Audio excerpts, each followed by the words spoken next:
플래시 우드 감사합니다. 우리에게 핑크업을 넘겨줘서.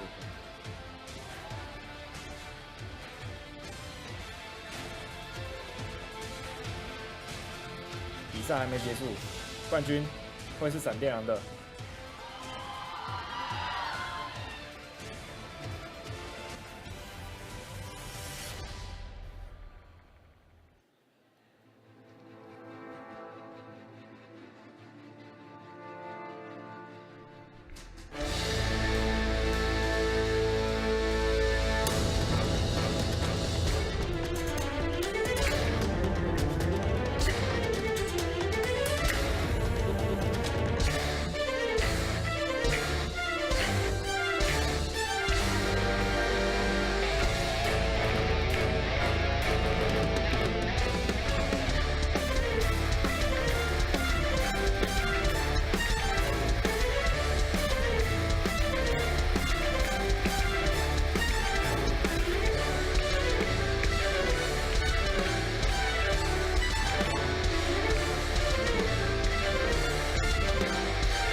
Welcome to OPC Season 2. Of course, we're into the grand finals now. I'm your host and analyst, Kevin AVRL Walker. Joining with me this evening is Matt Pixie Carroll, and we're down to the final two teams, the top two teams, the best teams of OPC Season 2.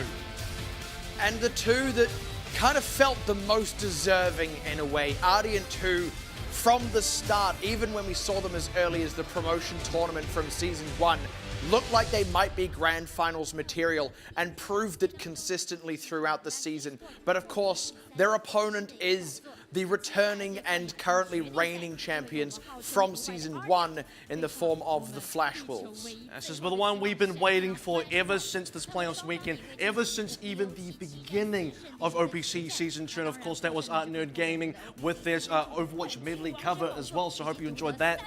Just before we get into the action, of course, between these two teams, you've already mentioned them. It's Ardeont from Korea, it's Flash Wolves from Taiwan, the returning champions as well. And now it's time to meet those teams. First up, of course, the Flash Wolves.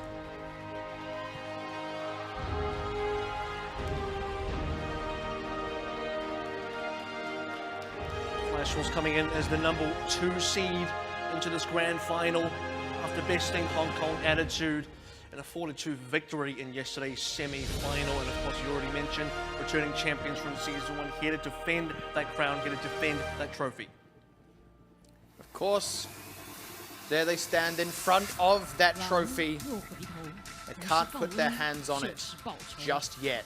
They still have to overcome what will be their greatest challenge yet, indeed a challenge they never quite overcame in the regular season, but the regular season is now over. It all comes down to this grand final. And it is a crowd full of Flash Wolves fans as well. If you're a fan of the home team, you're in Taiwan, this is your home team. These are your champions. The Flash Wolves have the hardest challenge ahead of them, the toughest competition, unbeaten in the regular season. It is Ardeont from Korea. And like we said a moment ago, a team that showed that promise right from the first time we saw them in the promotion relegation tournament from Season 1. We knew this was going to be a team that would come into Season 2 and really shake things up. Little did we know just how much they would shake.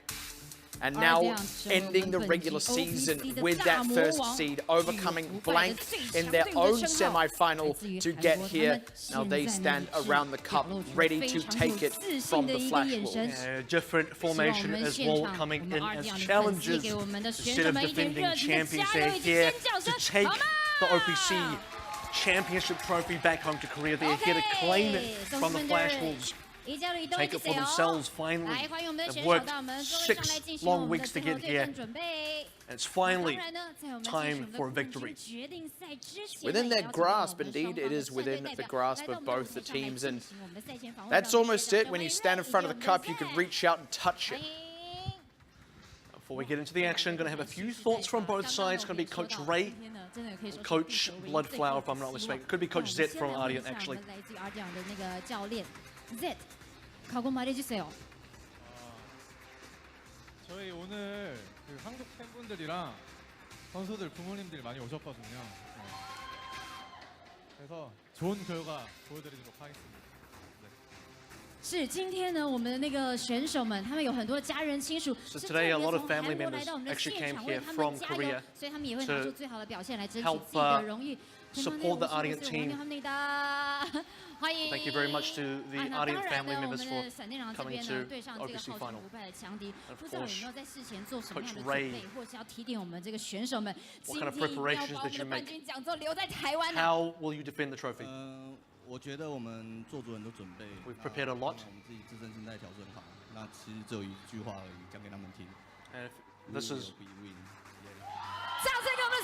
We will be the winners, he says. He said right at the end there, I only have one thing I want to say, and that was that they were going to be winners. So, look, Flash Wolves, they know they're coming in as the underdogs here, but look, they're out for blood too. And no more subtlety on the half over A there. Nope. Guy who's always managed to sneak in subtle jabs. some kind of double meaning Straight jab to in there. haymakers.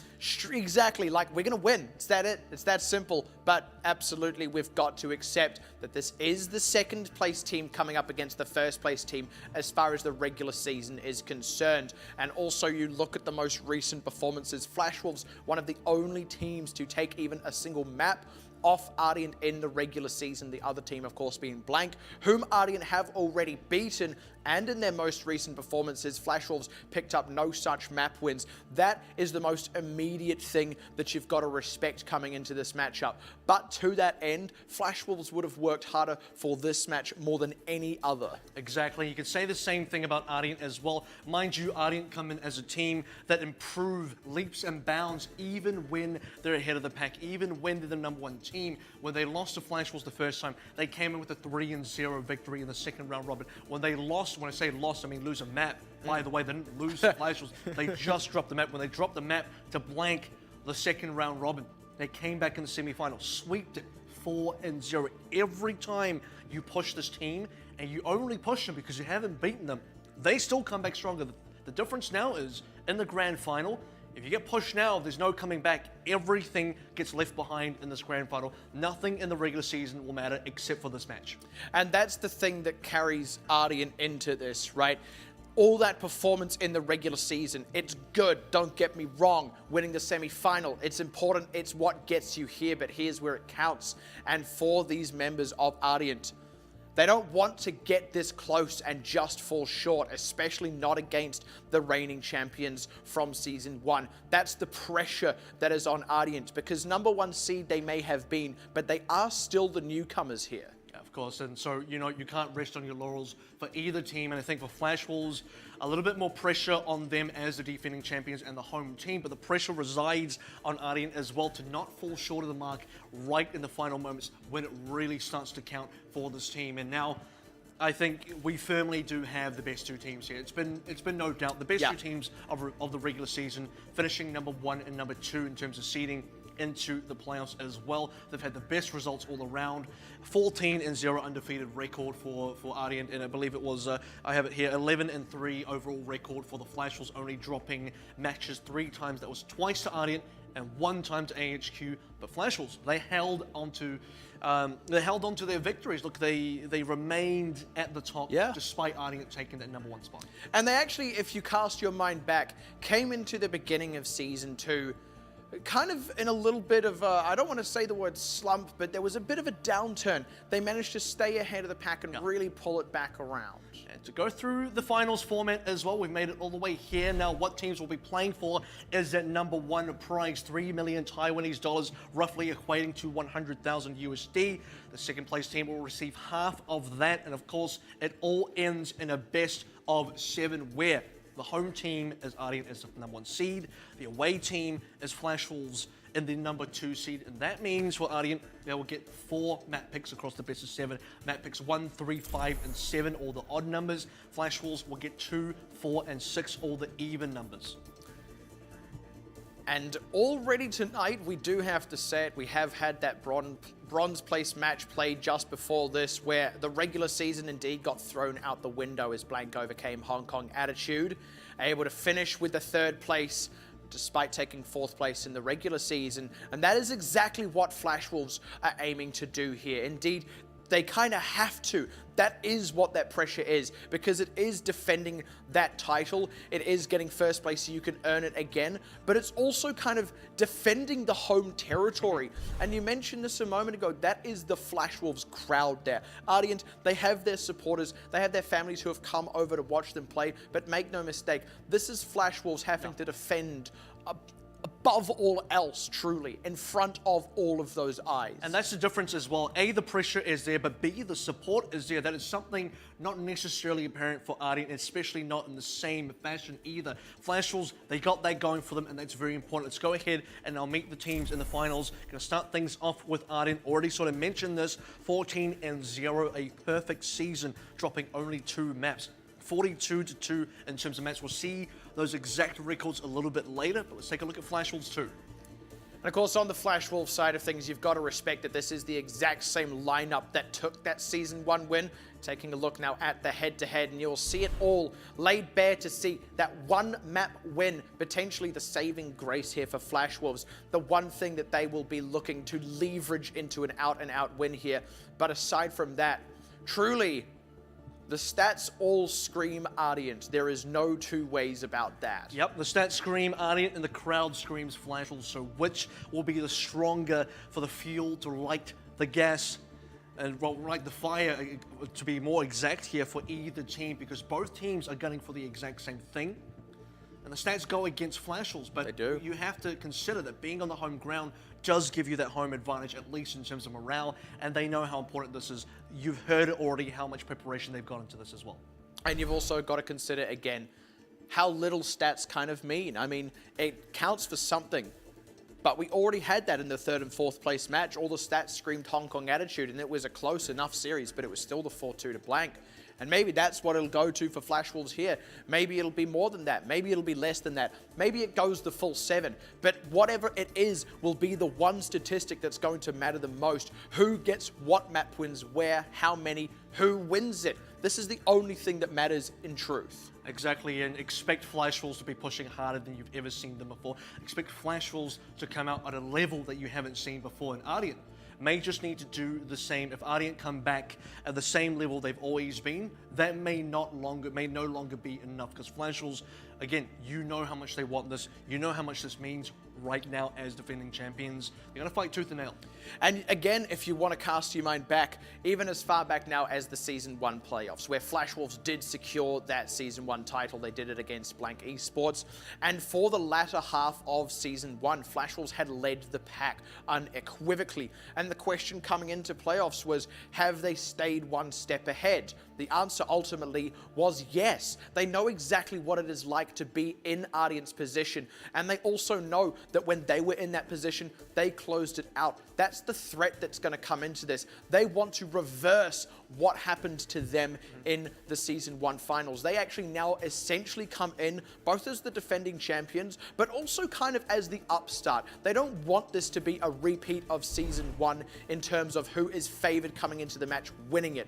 They want this to be, no, we pull it back. We are the OPC top dogs. Here we go. First up is going to be the Flash Wolves on that away side, and with one of their star players, Zonda. We already saw Realman on the left of him as well. This is the captain leadership structure of the team. Both of the main shot callers directly on that left side of our screens. And here is Sinclair as well, rated rather, the #1 support of OPC Season 2. And pretty justifiably so. Now moving on further down the line, of course, you come to the man himself, Bacon Jack. Not a captain or anything of the like, nor was he voted #1 of anything, but this man has always been the shining superstar and is in many ways the face of the Flash Wolves, especially on that Tracer. A man we've easily considered to be the best in the tournament, and it will be his opponent, Erster, later on tonight in that particular head-to-head. K-Momo as well, who, if you thought who had some good self-destructs, you look back at the series that K-Momo and Flash Wolves had against Hong Kong Attitude, he was just as impactful. This is a man to look out for. Zhongyi, probably one of the best Winsons on the competition. He's now met in competition by his counterpart on the Ardeont side, who is Republic. But look, Flash Wolves are a star-studded Taiwanese lineup. But to speak of star-studded, there you go, that's the supporting blank, the team they beat in the semi-finals. The man Bacon Jack comes up against here Erster in that head-to-head, or at least to some extent. He pulls out the Tracer, but DM does in equal measure. It's the rest of what Erster pulls out that often sets him kind of a cut above the rest. The Genji, the Soldier, it's all strong, it's all good. And to speak as well, opposite of Zhongyi, the man you mentioned just a moment ago. And they're all repping the blank support there, but that's kind of moot now. At least they got some support for themselves. But that is Republic, their main tank player. That's the thing, because Blank have already got their victory in the 3rd to 4th place match, so now it's all about Ardeont. They got to come out on top of Flash Wolves. Flash Wolves will be looking to do the exact same thing as well. Talk about the Tracer picks here. Deem's been a phenomenal Tracer so far. He's been definitely keeping up with Bacon Jack, overtaking Bacon Jack in many situations, and that 1v1 will be a particular one to look out for. And this here is an interesting one, Michelle, because if you counterpoint that to K-Momo, the equivalent player on the side of Flash Wolves. There is a difference in hero pool. Let's move further down the line to speak of Jeff. One thing I do want to say about this guy is when Blank were prioritizing Jeff, that is when they were having the most success. That just goes to show how impactful a man he is. And now, of course, here Animo, who I believe was fairly highly rated in his own regard there towards the end of that regular season, and some pretty bold words on his Erster King, wow. Ardeont 10-1. DM says good game, and yeah, follow me. Carry you says Animo, and that sort of has some impact there as well. Ardeont, nice win with an S in the nice as well. Gotta get that extra thing in there, and Nice. yeah. Nice, There's like a nice S in it, but I want to talk about Animo because he is the captain and shot caller of this team, and actually you want to talk about rated players like Erster, #1 DPS of the tournament, no doubt that was in stats. Animo was the MVP rated in the entire tournament as well, so MVP being overall stats, and what he contributes to the team, and it's quite fitting when you consider that as a support player, as a captain, as the leader of the team, what he brings on board for this team. And that's the thing, you've got all that on the side of Ardeont, and then on the side of Flash Wolves, you've got those rated supports. You've got players that you know the caliber of, and even if it's not necessarily there, you know, who's got MVP, who's got best DPS, this is still such a tight, close matchup just in the head-to-head, but it's where the match happens that it counts. In the first place it's going to happen is going to be on Ardeont's pick of Jiang Tower. And on Jiang Tower, the head-to-head stat was a 1-0 to 2-2. When we talk about the actual stages of the game, Ardeont won their last Jiang Tower encounter 2-0. So that was a rather comfortable map win for them, and somewhat of a comfortable series in general. So it's going to be weighing down on Flash Wolves a little bit in terms of memory of what has happened in the past. But again, none of that needs to matter now. All that is in the past, and the only thing that does matter is what's in the present. If you do want to pull something useful for the side of Flash Wolves from the past, though, because I did also mention it before, the Tiger prioritization of Jeff paid dividends for Blank, especially on Jiang Tower where they met in the semi-finals. It wasn't enough for Blank to pull out the map win as a whole, but they did get the one win on night markets, had some decent results on one of the other two. Last one, not so much. This is Flash Wolves, though. This isn't Blank. This is a team that consistently beat Blank themselves. You've got to feel if they can tap into the same things that were working for Blank, they can make them go the distance. I talk about story here as well. Ardeont beat the #2 team of Season 1. Now they're here for the champions. You're working your way through the competition. Everyone else has also gone down to Ardeont. What is left to be taken? Because Ardeont, they're here for everything. Well, I'll tell you what is left to be taken. It's just out of the edge there. It is that trophy. It is that cup. And all the glory that comes with it, of course. And I think there is no more fitting a way to have a chance to earn the cup against the team that held it last. It's quite a fateful meeting, I guess. And it's, again, very deserved. I think no matter what the result is tonight, it's going to be quite a deserved ending to the season with the very best two teams, the ones that you expect to be here, the ones you hoped even would be here. Now for that final clash. And Jiang Tower is where it begins. A map that Ardeont have absolutely favored above all others. For every other team, we just call this map a stock standard, closely followed then by King's Row. But for Ardeont, much as the team themselves is just kind of a cut above the rest, it seems, Jiang Tower, you can say the same for them. This isn't just a stock standard neutral territory. This is Ardeont ground. Let's see if Flash Wolves can take it off them. And it's going to be the Flash Wolves tried and true Tracer Soldier gameplay. They're the best in the OPC at it, even better than Ardeont. But what Ardeont are the best at themselves is Tracer Genji with the #1 Genji. And we'll have to see. I mean, it's again fitting. It's Clash of the Titans. They're both playing what they play, what they are best at. We'll have to see who converts first. Zonda pull back as Erster goes for the dive now. They do have to wheel back. That gives Ardeont presence on the point. Also getting the set up. They try and pressure out Erster, but he will pull back safely. And look at the presence on the point here because Flash Wolves caught up in their base for a few moments there. They were stuck, but now they do have area control as the cap opens up. And this is where Flash Wolves got to get a little bit aggressive. And it's Sinclair being the first casualty. No trade yet for Flash Wolves, even as Republic gets low. He's able to pull back. They demech Michelle though, and that could be the end. They need to try and close out on Erster because that Dragon Blade is what they'll want to close out the fight. Flash Wolves still don't have the ground. They've got to find it in. Sound Barrier might be the way for it to happen, as there it is. The pressure on Jeff and the conversion. Zonda wheels back, but it goes down to the Dragon Blade anyway. Erster low, but he stays alive. No, not until Bacon Jack has a say. Sigler even getting one on DM for good measure. Flash Wolves, Bacon Jack still in there, still popping off. Republic though with a Primal Rage. This is all still progress on the point for Ardeont, who will guarantee fight to the last. Bacon Jack, no opportunity to use the Pulse Bomb. They are going to get beaten back, not quite getting that fight when they were after. You can see the disengage from Ardeont as well. They read the sound barrier coming in. They're saying, if you want to attack with us, we're going to give you some space. Not enough space to give you the camp itself, but when we come back punching really hard. We come back swinging, and Ursa is all of that swing, and you saw his impact that he had. Despite dying, despite going down, he takes 2 kills.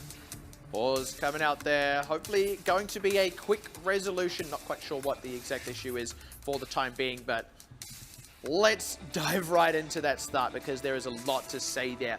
Off the cuff, I'm going to say this looks like a lot of Ardeont performances, but what this also looks like is actually a much stronger Flash Wolves performance than in the past. They are prioritizing certain targets, they are getting those kills on them. The reset of the fight has sped up now for Flash Wolves, which is something they really need to do to match Ardeont. So far, Ardeont's still getting the better of them, but I don't see that holding for much longer under this Flash Wolves. You need to see Zonda better protected as well, because he was one of the main targets for Ardeont in that initial engagement. When the Flash Wolves wanted to engage, when they used the sound barrier, you could see that they were coming in. That was when Ardeont pulled back. That was when they said, we're going to come back with Ursa. When Ursa came back, he came back strong. One of those kills was on the Zonda. Now, Bacon Jack, he had a couple of swings himself. He had a couple of return kills, but as one man, he couldn't get the job done. Couldn't close out the kill to Republic, most importantly. And that is why Ardeont still hold on. You even see the Bacon Jack fans in the crowd. Flash Wolves on the other side. Of course, yeah, as if you are the Tracer cosplayer, you got to root for your man. You got to root for Bacon Jack, because he is the best Taiwanese Tracer. Have no doubt about that. Makes perfect sense. And yeah, very fitting support. I love the banners that have like the stylized Flash Wolves on them. Lucio's still into the crowd as well. If you're not too sure, the man on your right in the sort of beige jacket there is the Taiwanese voice actor for Lucio, who we had a short interview with earlier. Ball still underway. Hopefully should be able to get that resolved before long. I believe it is on the side of Flash Wolves. But man, everyone, there's this real hush over the crowd, isn't there? I mean, they know what is at stake here. The gravity is there. It's palpable in the room. And the pause isn't helping that, right? No, everyone's just on the edge of their seats. It just feels like it's hard to call right now, because you're right at the start of the game. Anything could still happen here. It's a tough moment. It's a tight moment for everyone in the crowd, especially if you're a Flash Wolves fan in the crowd. You don't know how this match is going to go. You know this is pressured. You know you're the underdogs here, but you're rooting for the underdogs. You're hoping for a good performance. And it will be, however that control ends up falling, that's going to set the pace of the match as a whole. If it is Flash Wolves, first of all, there's that concept of the map win and the question of can they extend it further into the series. If it's Ardeont, it's can Flash Wolves get a turnaround? Where can they get a turnaround? And all the things that just knock on from that. It will set the tone, it will set the pace of the series. But the thing you've got to consider is that first cap went over to Ardeont, the follow-up fight went did as well. They are currently in control. If you look at who has drawn first blood, map has not been resolved. Game has not been resolved, but Ardeont have struck the first blow. They have, and will they strike further blows? They are 42% in the lead so far, but Flash Wolves coming up on some important ultimates. Mind you, Ursa already used the Dragon Blade. Now the pendulum swings. Flash Wolves, they have the tactical visor, and this is their power spike. They need to find the position for it as well. Need to also not get caught out in the setup, which is what Ardeont like to do. Republic, maybe a little deep. They get the damage onto Michelle, actually forcing out the D-Mech.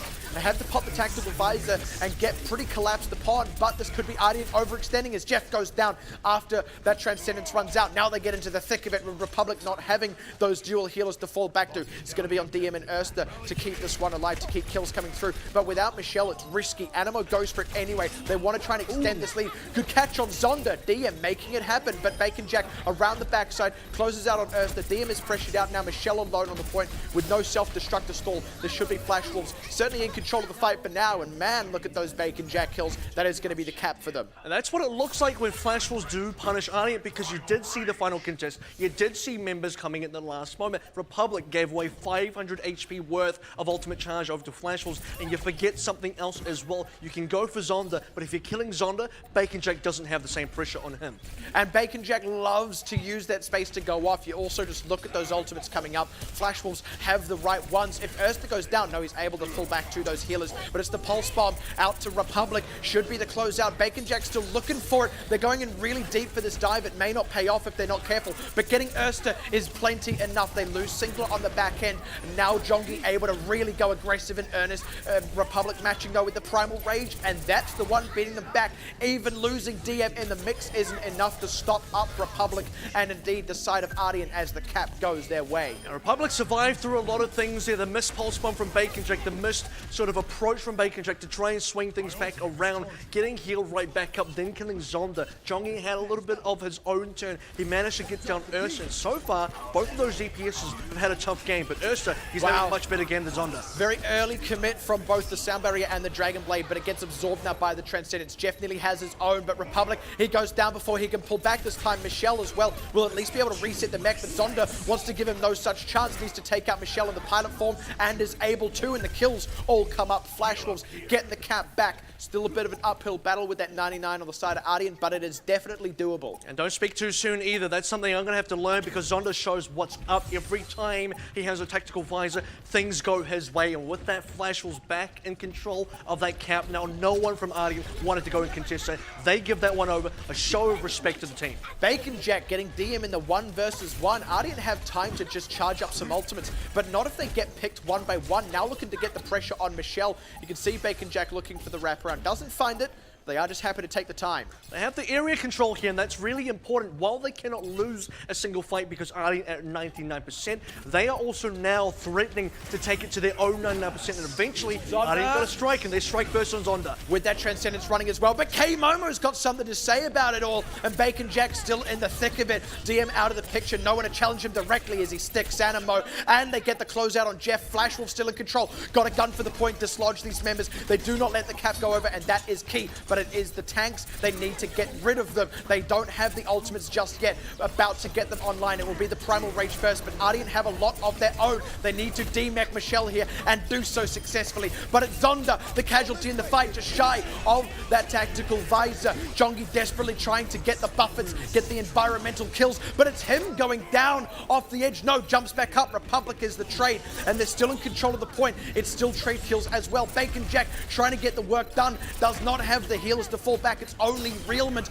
but they're still getting them through. But it's Ardeont with the cap. They need to get Zonda back on this, and here comes the man. Attack visor. Attack visor. He's got to get Erster, but the deflect is running, and it's enough. And the deflect takes him down with the dash. And my goodness, 99 to 99. Could you believe it's only the first map? Now that was an intense one to start things off, and at any stage you could see Flashwolf potentially turning it around. Bacon Jake had some amazing moments. Zonda with the tactical visor, great moments himself as well, and only at the end, without any support, running into Erster while he had his deflect up, it wasn't quite enough, and Ardeont only narrowly break it through. Narrowly indeed. I mean, it was Flashwolves ahead in the fight with the point on 91% and 2 members of Ardeont down on it. But that's the strength of Ardeont, to have essentially 2 versus 6 and stall and stagger and just hold on until you can get the team back in and flip the fight. And you see what kind of impact Bacon Jack has as well. Look, the Zonda has been targeted so far, but just like Dr. Dre, you cannot forget about Bacon Jack.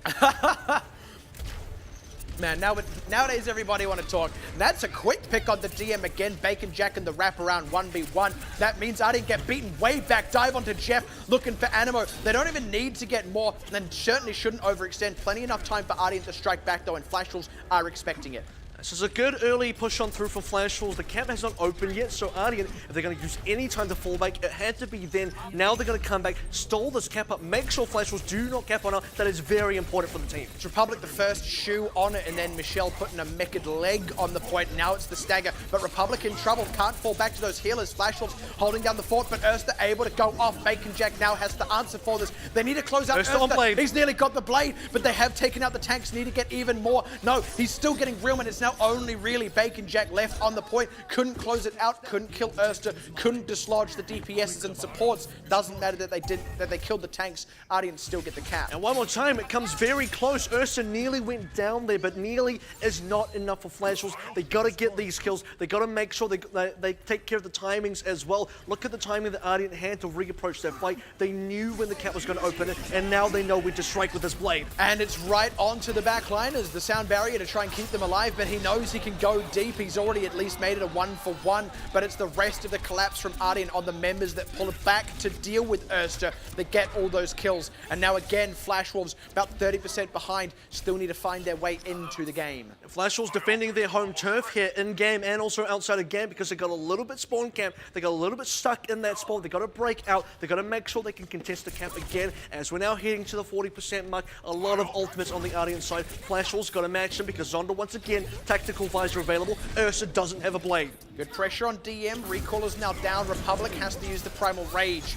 The target prioritization from Flash Wolves is sort of there. Self-destruct throws a spanner into the works as Flash Wolves have to back up and can't convert off their Transcendence. It's Jeff and his Transcendence that allows the conversion for Ardeont. Erster pressured, but he will be just fine. The self-destruct from K-Momo needs to pull double again onto both the supports. That's the window. That's the go button, and you can hear the crowd. They know it. This is the opportunity now for Flash Wolves. They even close out on Michelle, and Ardeont know that the stall is a dangerous one here. They will still go for it. Will still push for 90, but it looks like they will cede this to Flash Wolves. The respect will be given. You'd hope they certainly do cede it over to Flash Wolves, or Flash Wolves will continue cleaning up. They will continue charging up ultimates, and while Ardeont in the lead here, they won't be in the lead for much longer if Flash Wolves get these kills. What a stall from Michelle. He knows he's done for. What this does, though, and look, it pushes them past that 90%, but look at Flash Wolves. They're going to get a stagger. Oh, no, Jeff able to get the health back, but even so, it's all these ultimates up for Flash Wolves. He is, but he will be able to back off.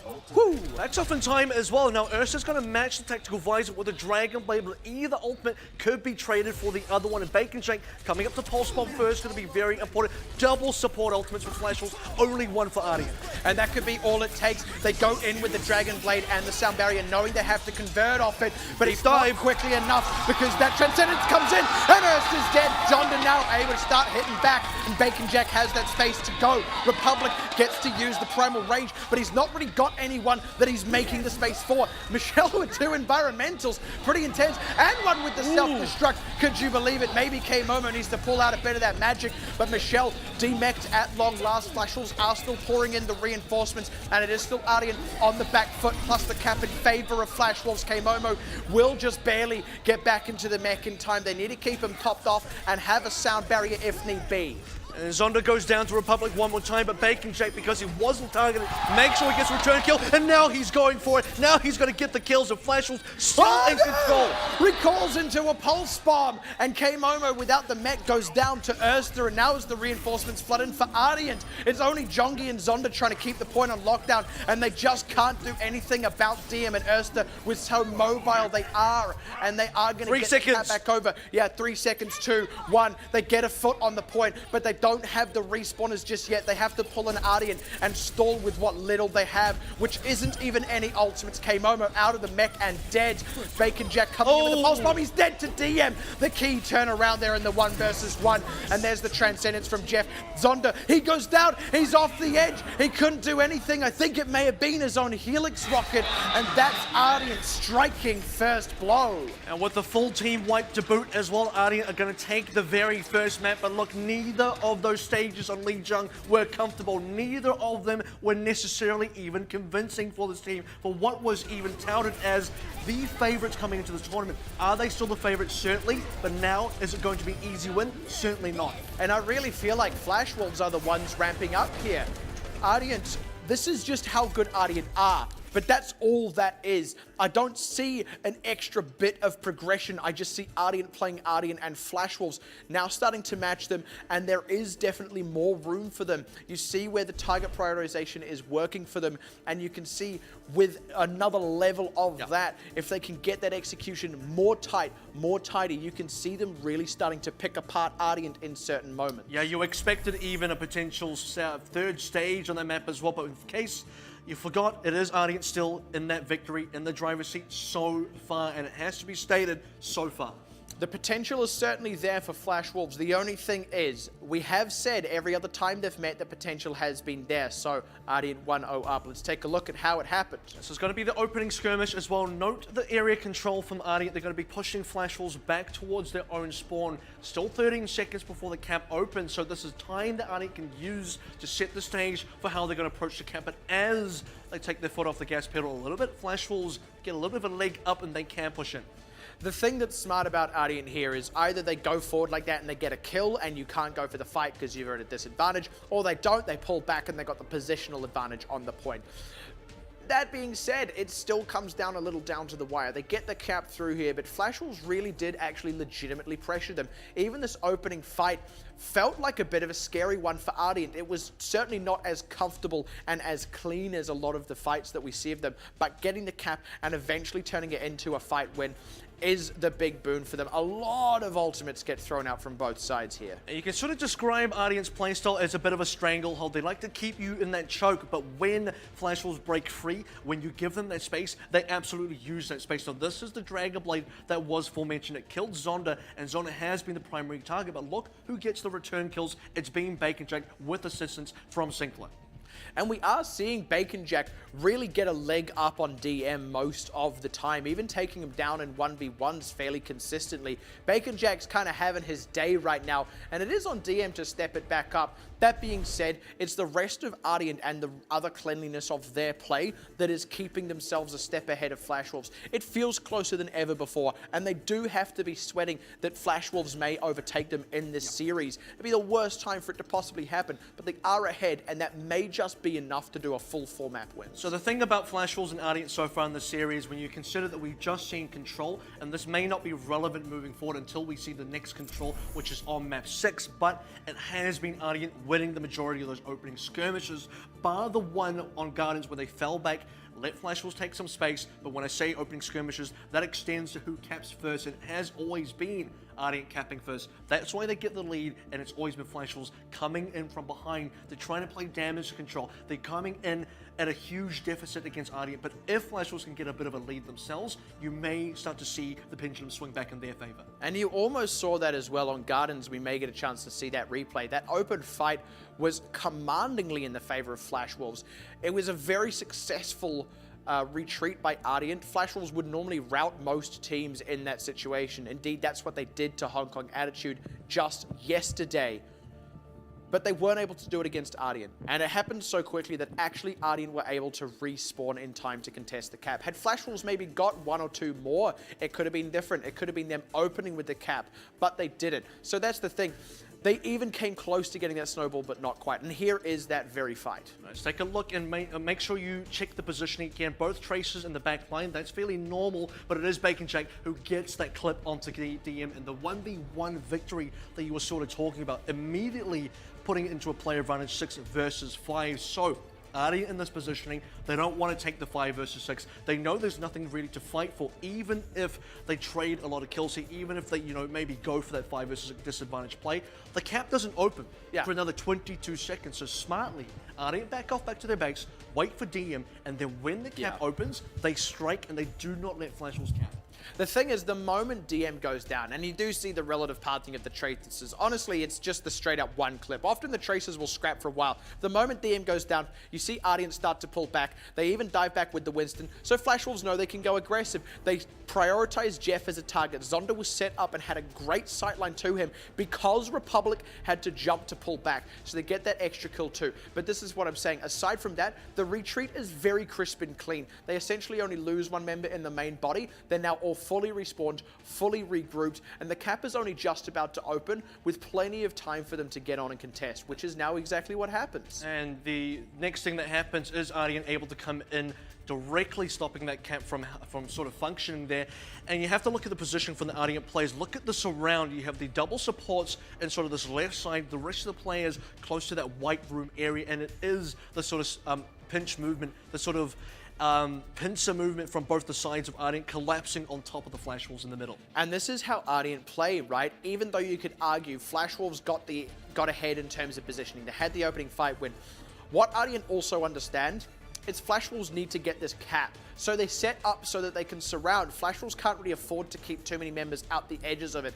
And this is a map where having the hold on the cap itself isn't always the most advantageous position, which is what Ardeont understand and take advantage of. And like you said, the positioning is this full wraparound. You've also got DM on the far side compared to these two healers who gets the full wraparound here, and they just pile on to Flash Wolves. It's too much damage all at once. They instantly get split and scattered, and even as they try and pull back and regroup, they get some trade kills, but crucially you've got things like Zonda can't quite be set up. Bacon Jack doesn't quite have freedom of movement. He's pretty much surrounded. Meanwhile, Erster especially, and to a lesser extent DM, are just having a whale of a time. Completely unchallenged, completely untouched, so many members for them to dive onto and secure kills on, and it just ends up being this quick, clean sweep from Ardeont. It's a clean sweep, but Bacon Jack is never really a part of that sweep. What is quite apparent about the way that Ardeont play that in terms of play style is the fact that they respect Flash Wolves enough to not go for the 5 versus 6, because against teams like Blank, Hong Kong, Attitude, AHQ, everyone else in the tournament, bar Flash Wolves, Ardeont do go for the play, and they say no matter how badly it looks for us, no matter how disfavored, how much of a deficit we're in, we're going for the fight. And a lot of times they come out ahead. Not this time though, they give the respect over to Flash Wolves and say, we're backing off. And I think that's the smart thing to do for the first game of the grand finals. Maybe if they feel a little bit more comfortable, maybe if they feel that they can consistently be ahead, they will start going for those fights. But this is definitely the astute decision from Ardeont to begin with. And by the way, Blank repping Ardeont in kind there. So there you go, a bit of mutual support between the two. Flame on the head. Suppose it's because of the 4 teams in the playoffs, you look at Hong Kong Attitude, a lot of their members are from Taiwan as well. So it's kind of like the 2 away teams, as it were, the 2 foreign teams. Yeah, the 2 foreign teams, like just, you know, mutual support there. There's also the factor of if you're Blank, you lost to Ardeont, they eliminated you from the tournament. Yeah, you want to make it mean something. If you're going to lose to that team, you want that team you lost to go all the way. Also, it's kind of like a vicarious way for Blank to get their revenge onto Flash Wolves, who they no longer have the ability to challenge, at least not for this tournament.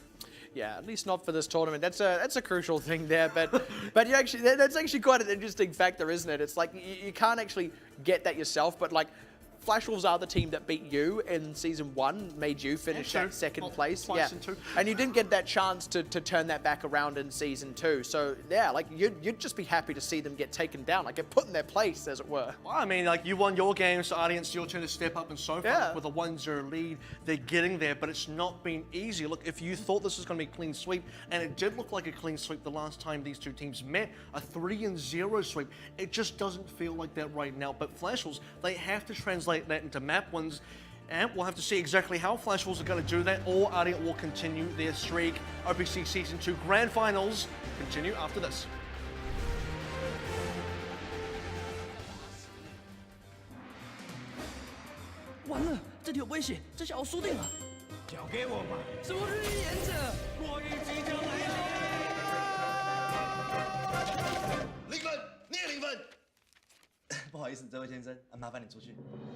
战术变化无限，如实战绩。上次考试太大意了，下次看到阿石一定要报仇。哦，什么？阿朱，我喜欢你，请你做我的女朋友。这有点太突然了，可以让我再考虑几天吗？可恶的阿石，他明知道我也喜欢阿朱，难道没有办法可以阻止他了吗？交给我吧，神王之多母。正是时候。我们还是做朋友好了。你也考虑太快了吧？战术变化无限，如实战绩。看来今天我们一定要分个高下了。正合我意，就来场1对1斗牛吧。你闪得了我？你闪得了我的兄弟吗？啊！阿斯丁狗，可恶！再来！你需要我的帮助？进攻！进攻！进攻！再来！进攻！进攻！你们在干什么？司仪主任，一切都会燃烧。战术变化无限，如实战绩。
Welcome back, ladies and gentlemen, to OPC Season 2 Grand Finals. All the cosplayers are ready. We're ready. You're ready. Series is, of course, already underway. Ardeont versus Flash Wolves, currently sitting at 1-0.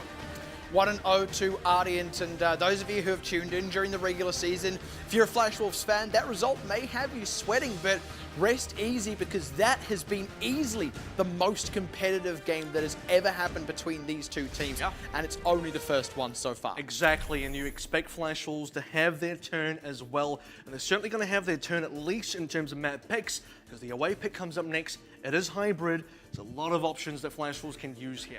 And let's talk about this.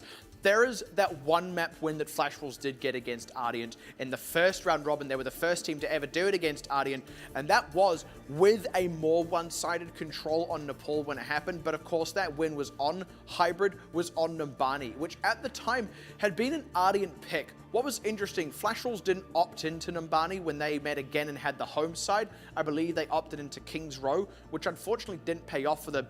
But you've got to consider that maybe Flash Wolves might want to pull out Numbani here, given that it worked in the past, and already they are looking better tonight so far. Oh boy. And indeed, it's Numbani. Yep. Get back on the horse that got you here, and it is Numbani where they got that prior victory. You can see it in the stats as well, a 1-0 victory. This is the only positive win streak they have against the side of Ardeont, so why not repeat that performance tonight? Now, if you're Ardeont, you have got to have been expecting this to an extent. Indeed, you were maybe expecting it in the second round robin when Flash Wolves had the home pick for, or rather the map pick indeed, for hybrid where they pulled out that King's Row. So this could be something that Ardeont have actually been prepared for a number of weeks now, that Flash Wolves have just finally kind of played themselves into. But you've also got to consider this makes sense for Flash Wolves, and in equal measure they will have prepared for this. Exactly, make no mistake for Ardeont as well. This is going to be a tough map for both sides, and Ardeont are not going to let this one go. Certainly not a second time. We've already seen what it looks like when you take a map off of Ardeont. They come back even stronger. They will have learned from this defeat, the prior defeat now coming into tonight, and even that map that Flash Wolves took in that first round robin, it wasn't an easy win for Flash Wolves. They had to really fight for it, and both teams are going to have to really fight for every map. And already an intense start, to say the least. And it's so hard to call because, I mean, Night Market went 99 to 99, was within striking distance of both teams. And then on the second one, what you had was a stronger start, theoretically, for Flash Wolves with a win in the opening skirmish and not converting it into the map, rather the point hold and all these other things. But it's like all the bits are there for Flash Wolves. You put together the 99 to 99. You combine it with a fight win in the opening skirmish. You combine that with maybe something like getting the point hold. If at any rate, the aptitude is there, and you've got to feel that if they can put all those pieces together, they can and indeed should be able to take at least a game off Ardeont, though I guarantee they'll take more if they take one. And let's take a look at exactly, what teams are trying to do so far, how Ardeont have been successful, and how Flash Wolves have been fighting back, indeed biting back at their opponent, because for Ardeont, it's been a case of shutdowns onto that much has been apparent. They're ignoring everyone else. They don't go for Zenyatta. They're not killing Sinclair, not getting Realman either. No one is the primary target except for Zonda, and that has been, again, very evident. But what that does leave open is space for Jongi to do the work, space for Bacon Jack to do the work. So that needs to be a two-part thing for Flash Wolves now. A, protect Zonda. B, really get your mileage out of your Winston player and your Tracer player. And it does often feel that on their worst day, Flash Wolves, you only need take down Zonda, and essentially the whole ship sinks. But on their best day, which is probably going to be today, if any day, needs a lot more than that. Like you said, Bacon Jack, Jongi also. And not to discredit the members of Ardeont here, they are all strong in their own right, but it does certainly feel that still the case is if they can get the pick out on the likes of Jeff, or ideally both of the back liners, then the front liners and how they play do start to struggle a little. They don't have that same base. It's pulling the rug out, rather, from underneath them. I do like this defense setup already for the Flash Wolves. We've seen them do this before. We know how effective it is. In fact, Hong Kong attitude most recently felt the power of Realment on the Tourbillon pick, and we know he's accurate, we know he's good, and suddenly the firepower increases for the Flash Wolves defense. This is exactly what Ardeont run on this offense, though, and they're going to wait, they're going to scout it out by their time. Now they look to get Jeff set up here, and it's the triple DPS. They look to get him on the far side, but in that waiting moment is where DM goes down, Bacon Jack topped off, and now the pressure on Erster and Republic both. This is already going to be a fight win for Flash Wolves, and Ardeont also know better than to stick around for too long. They get a third, though, so even in losing the fight, they get at least something. Now, you can see Zonda going on that top right section as well as the defender wanting to challenge Jeff directly, but Jongi, he was already positioned there to stop Jeff from coming in. So the win condition for Flash Wolves here is to continually prevent Jeff from getting positioning. If they can do that, they can stop onto Ardeont. There goes the dive, this time directly onto the Tourbillon turret. They're just looking for those angles onto the other members of Ardeont who are maybe a bit deep. They need to get some kind of closeout here. Indeed, they do. Onto Republic now looking for Erster. They're looking to take up those backliners. DM pulls back. They've lost Zonda in the mix, by the way. They need to get DM here. Bacon Jack needs to also not lose too much time in running him down, but they do get Michelle. The cap on the point there. Jeff getting the second tick. They should be able to get on and dislodge him. Those respawns are a little closer right now for Flash Wolves, and a good placement of the self-destruct by K-Momo gives them space here. Unfortunately, he doesn't remech though, so once again, they still get a third, and DM also gets a stagger kill. It's definitely worth it for Ardeont. Look, it's not a commanding take for them, but it was a sneaky one, and they'll be happy with a sneaky one if it gives them a win at the end of the day. Jeff nearly onto Tactical Visor. Zonda lagging a little bit behind, and the fight does continue. Pulse bomb onto Michelle, but the sound barrier saves him. He'll be able to get a self-destruct down now, and the cap went through. Flash Wolves didn't have the feed on it. Now they're having to reel back under the pressure of Ardeont, who are looking for the route. They also need to not overextend here, though, Ardeont, because they haven't actually got those kills. Michelle has to take a dive, and DM must respect that he does not have the safety. Indeed, he does. He pulls back to the cart. So it's going to be a fight again now for Ardeont when they have to go in. They got the cap already under the feet of the Flash Wolves. So Flash Wolves, they're going to be coming in hot here because they know they've got a couple ultimates that they can use, and they know they have a lack of time to use them as well. But it's Ardeont once again are going to manage to pull the trigger first. And Flash Wolves, they need to be quicker on the mark. They do, and Bacon Jack not finding anything just yet. You see Jeff and Erster, one on one side, the other on the other, and it's the commit from Erster, instant conversion. Jeff does die on the other side of that, but no, he's down. They still get Zonda, though, despite the nano visor, and Jongi knows better than to commit the primal rage there. They know the fight is as good as done. The return D-mech onto Michelle is something, and they should get one last fight. Yeah, they're going to get that fight. Ursa changing on the Doomfist as well after expending that Dragon Blade. If Flash Wolves want to fight, they got to come in quick, otherwise they're giving up the second. They're going to give up B. They're not going to come in at all. It's Bacon Jack's pulse bomb that got thrown onto the point with a couple of shoes there as well. Now the rest of Flash Wolves come piling in. Jongi with the primal rage. They need to dislodge these members. Erster onto the Doomfist has all that mobility now. It's so hard to take him out of the mix. Then they're going to go after these tanks instead, looking to at least get Michelle's mech, but no, still no. And that's the power of these members, always able to pull back to the support. So now with the sound barrier, they can go aggressive, having successfully pulled back prior, plus the cap coming through and all the kills too. The gong goes out and Ardeont still underway. And there's a little bit of a stall up that Flash Wolves provided to Ardeont, and Ardeont not going to be happy with losing that amount of time, but they will be happy from getting the cart anyway. With 4 minutes and 18 seconds remaining, it is more than enough time to complete this entire map. Now the question remains for Flash Wolves, A, can they hold out this entire cap? And B, if not, then with what kind of time remaining for Ardeont? They don't really have the ultimates just yet. They will have those support ones coming up in a moment. They should be able to get them in time now. That means the window will close for Ardeont, but never count Ardeont out as well. We remember last time we saw them here, just how long they were able to keep the extra fight open for, but DM a bit too far forward now.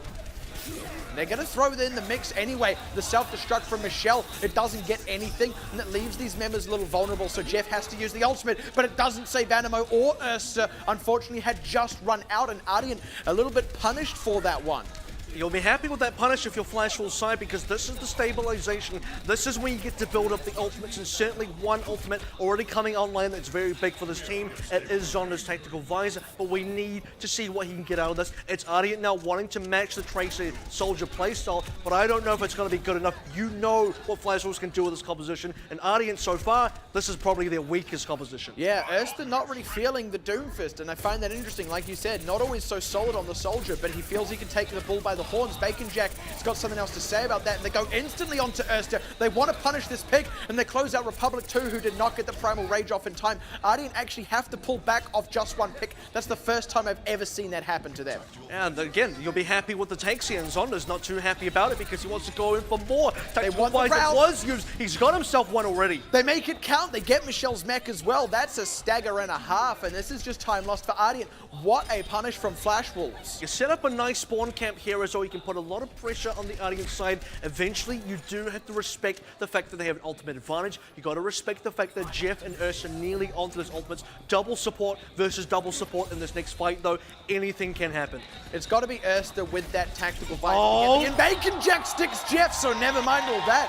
Ardeont, they're not willing to take those 5v6s. Like you said, they didn't on Jiang Tower. And Flash Wolves, because Jeff's down, look for a bit of a route. Don't quite get it, so they will just pull back. But again, it's time lost. And his timing was incredible there as on 98% for Jeff. Maybe you would even prefer Jeff to be stuck on 100 because then you force the Transcendence. You make Jeff use Transcendence in a bad spot. That's even better for Flash Wolves, but you'll take the kill regardless. And now Ardeont are angry, and they're going to come in. They're looking straight for Zonda. K-Momo throws out the self-destruct to stop them from following up too deeply, try and split apart Ardeont, who have committed both their defensive ultimates, and Realman still holding on to his. That's the swing factor now with Realman dead. Good punish indeed as they even look to D-Mech Michelle. He will get a self-destruct, but he won't get back in the mech, and Erster isn't going to find much with that tactical visor. Realman at the very end, who didn't commit the sound barrier actually. Erster, though, will go down to the likes of Jongi, who has got the payload on lockdown, and still Ardeont can't get this any further. And that's the thing for Ardeont, right, and certainly for Ursa as well. Did he get enough the tactical visor? Did he not?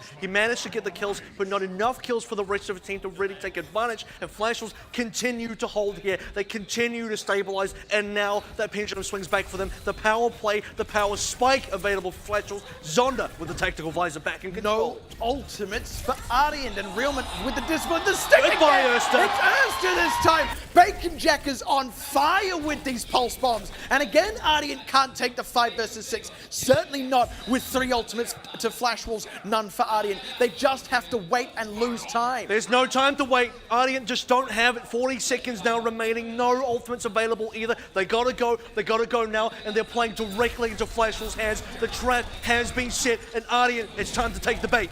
They need to get in here somehow, and it's just going to have to be a pick. They just have to out-frag, but it's Flash Wolves going aggressive. They need to not overextend, but they are looking for Animo. They get Jeff just shy of a Transcendence, and they're just looking to pressure. They can now pull back, rely on the tactical visor, stop Ardeont from getting to the point itself, and this is how they go. Zonda needs to not be too far forward. No, he's too deep. Republic gets that, and that's the tactical visor down, and now Erster's starting to get into his own self-destruct. Has to do something for K-Momo. It needs to do more than just make space. Overtime begins. The respawn's closer for Flash Wolves, but they lose Bacon Jack and now lose Jongi. Payload back underway. They will get every single meter they can here. Ardeont will bleed Flash Wolves dry if they can. And the snowball begins to now roll for Ardeont. The tables have turned very quickly. Flash Wolves, Sinclair does have a Transcendence. They need to make this work. They can still stall here. Bacon Jack can still land a pulse on him. He already has so many times, and the defense starts. But there's the tactical visor, and they D-Mech K-Momo. Get him with the self-destruct too. Numbers advantage now for Ardeont. Sinclair still alive, but not for long. Only one trade back so far, and it is onto Jeff. They need to get more, but they don't. Oh my goodness. Hold on. That's at 0.05. Did they even get that cap?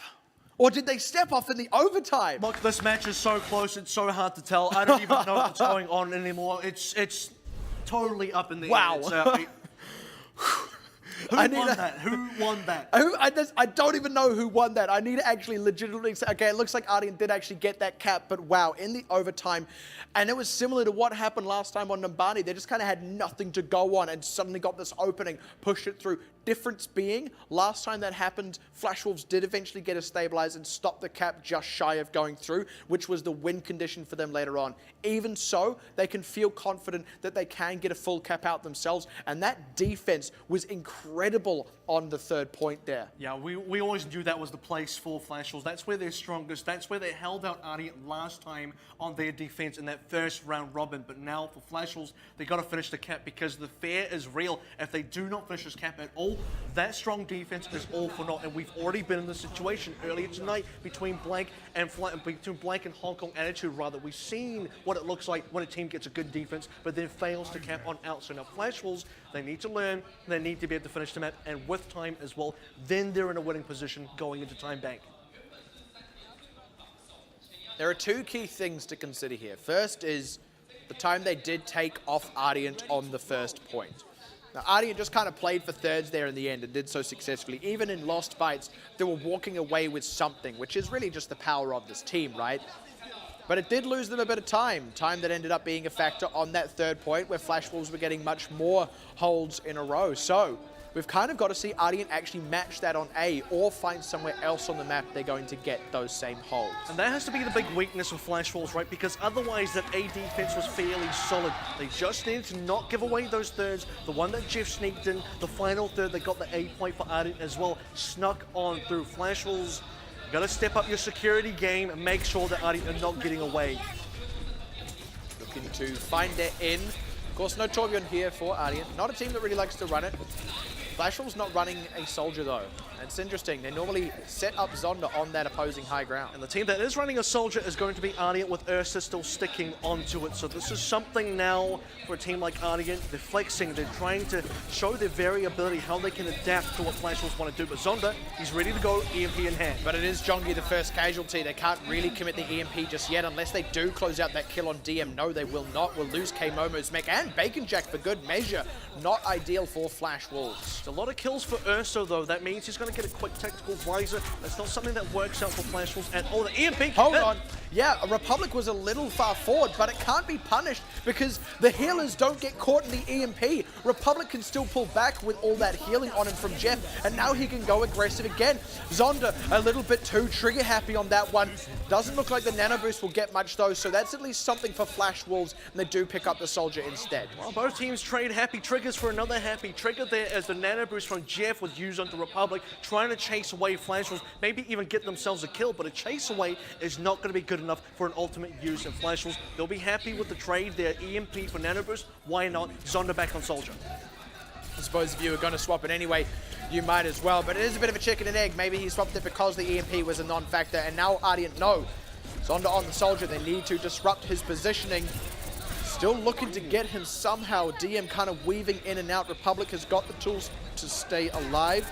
It's going to be the Primal Rage first. Jongi, he's able to pull back to his healers for now. Pulse Bomb out from DM, gets Zonda, and that's the go button.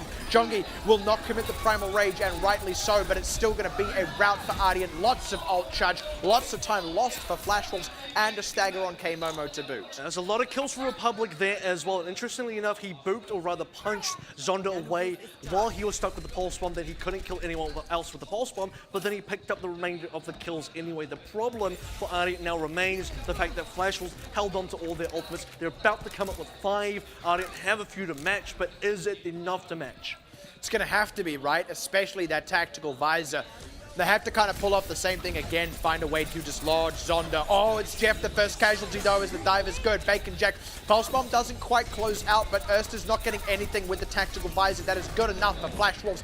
Now Jongi set to get aggressive. K-Momo will have the self-destruct, but he's more than happy to as the numbers advantage is there. Gets Ersta for good measure. The self-destruct from Rochelle will not get anything in kind. DM the only one to get a kill in response, and it is onto Realman, but that is the push Flash Wolves need. Ardeont did take a similar amount of time off the clock, indeed a little bit more, but Flash Wolves are now underway. It's a very similar kind of push from Flash Wolves that Ardeont kind of had in the terms of the time taken, but at the same time, Ardeont took that in thirds. Flash Wolves got it all in one go, but they sacrificed a lot of time to make sure they got it in the one go. The story now has to go on to be on the street space. How do they get past this, and how do they get onto C? Because what needs to happen for the Flash Wolves side is to finish Numbani with time remaining. Very important to finish with that time. And if they do, they get that time back advantage. That's why the importance is there. Zonda with the tactical visor is kind of the keystone of this next push.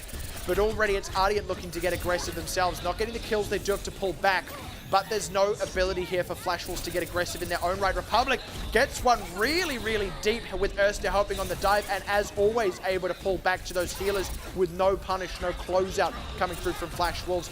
Now diving in their own right, they get Erster. That's a go button for them. They've got to capitalize off that. Bacon Jack looking for it, has to get out of the thickness of it for a moment, but Flash Wolves have got the cart sort of moving. Man, Republic, he's down with the Primal Rage running.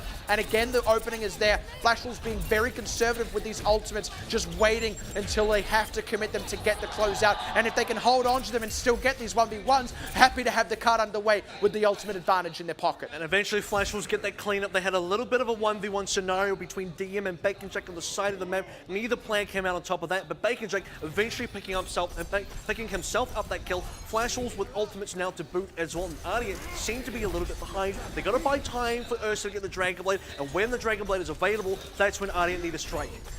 Well, the sound barrier is how they seek to buy that time, but they lose Jeff. They don't get a Nano Blade, and that means Erster and Republic both can't fall back as safely. Aggressive tactical visor. Self-destruct from Michelle does force Flash Wolves back for a moment, and he will get back in the mech, but it's still Flash Wolves ahead in this fight with only the 2 ultimates committed so far and plenty more in the pocket unless Ardeont really somehow pulls something out, ideally from this Dragon Blade, but no, he can't go for it. And that means the cap comes through, and now Flash Wolves can go aggressive, and they will. They just want to get an extra pick. So Flash Wolves have about 1 minute 30 less than Ardeont did going into C, but they have the momentum. Ardeont did not have momentum going to C. So for Flash Wolves, if they can use these 4 ultimates, get a lot of value out of it, and also stop up Ursa, that's very important. Make sure you delete the Nano Blade.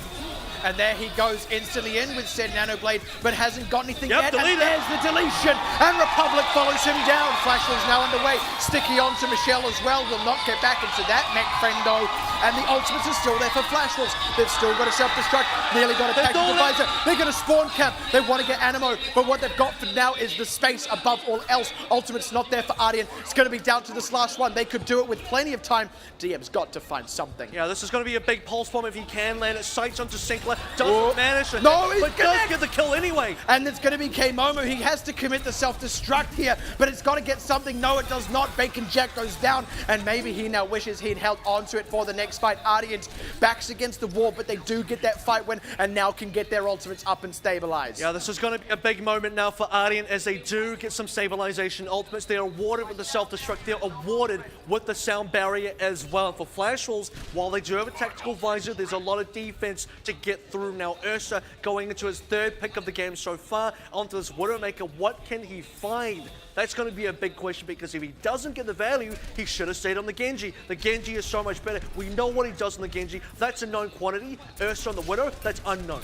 They know he's on it. Jeff's up against the wall, and Zonda gets the wraparound. Now tactical visor, they're all exposed. They have to use the sound barrier to stay in the mix. Zonda though, he could be in trouble. He is in trouble, gets collapsed upon, and killing Erster isn't enough for you. That was the ultimate they needed to convert on, and they thought killing Jeff was enough. What they didn't count on was the aggression from Ardeont to punish Zonda. Again, the goal has to be stated here. Flash Wolves got to finish the map with some time remaining. If they cannot finish with time remaining, they got to do it in the overtime. You cannot be in a situation where you do not cap at all. Not when you're this close. Not when there's a little bit of time remaining. You got to go for gold, and whatever you have to use needs to be used. Ursa, though, in for a sight, ready to go. He's going to see every movement from Flash Wolves.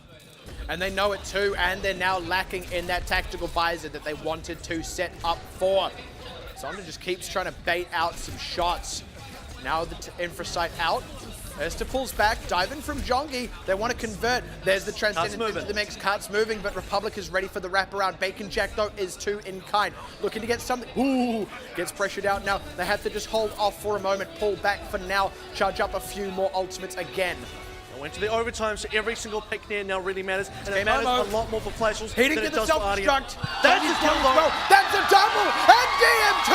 And that's how you get it underway. The headshot to make it happen. Erster has to somehow go off. Michelle is going to stall this till the end of his days. But this is the end of his days now. Stalls it to get those respawns in, though. And those respawns could be what Ardeont need. Flash Wolves have the ultimates, though. Zonda, watch for the tactical visor. They are ready for all of these ultimates. Pulls right back, pulls it out. Sound barrier as well to keep them safe. They've got Erster in the dive, looking to get Republic too. He can't pull back. The double for Zonda, and it will be the cap in equal measure in overtime. We're going to time ban. Yeah, it's going to be 1 minute to 1 minute here, and right at the end, Bacon Jack pulled it through.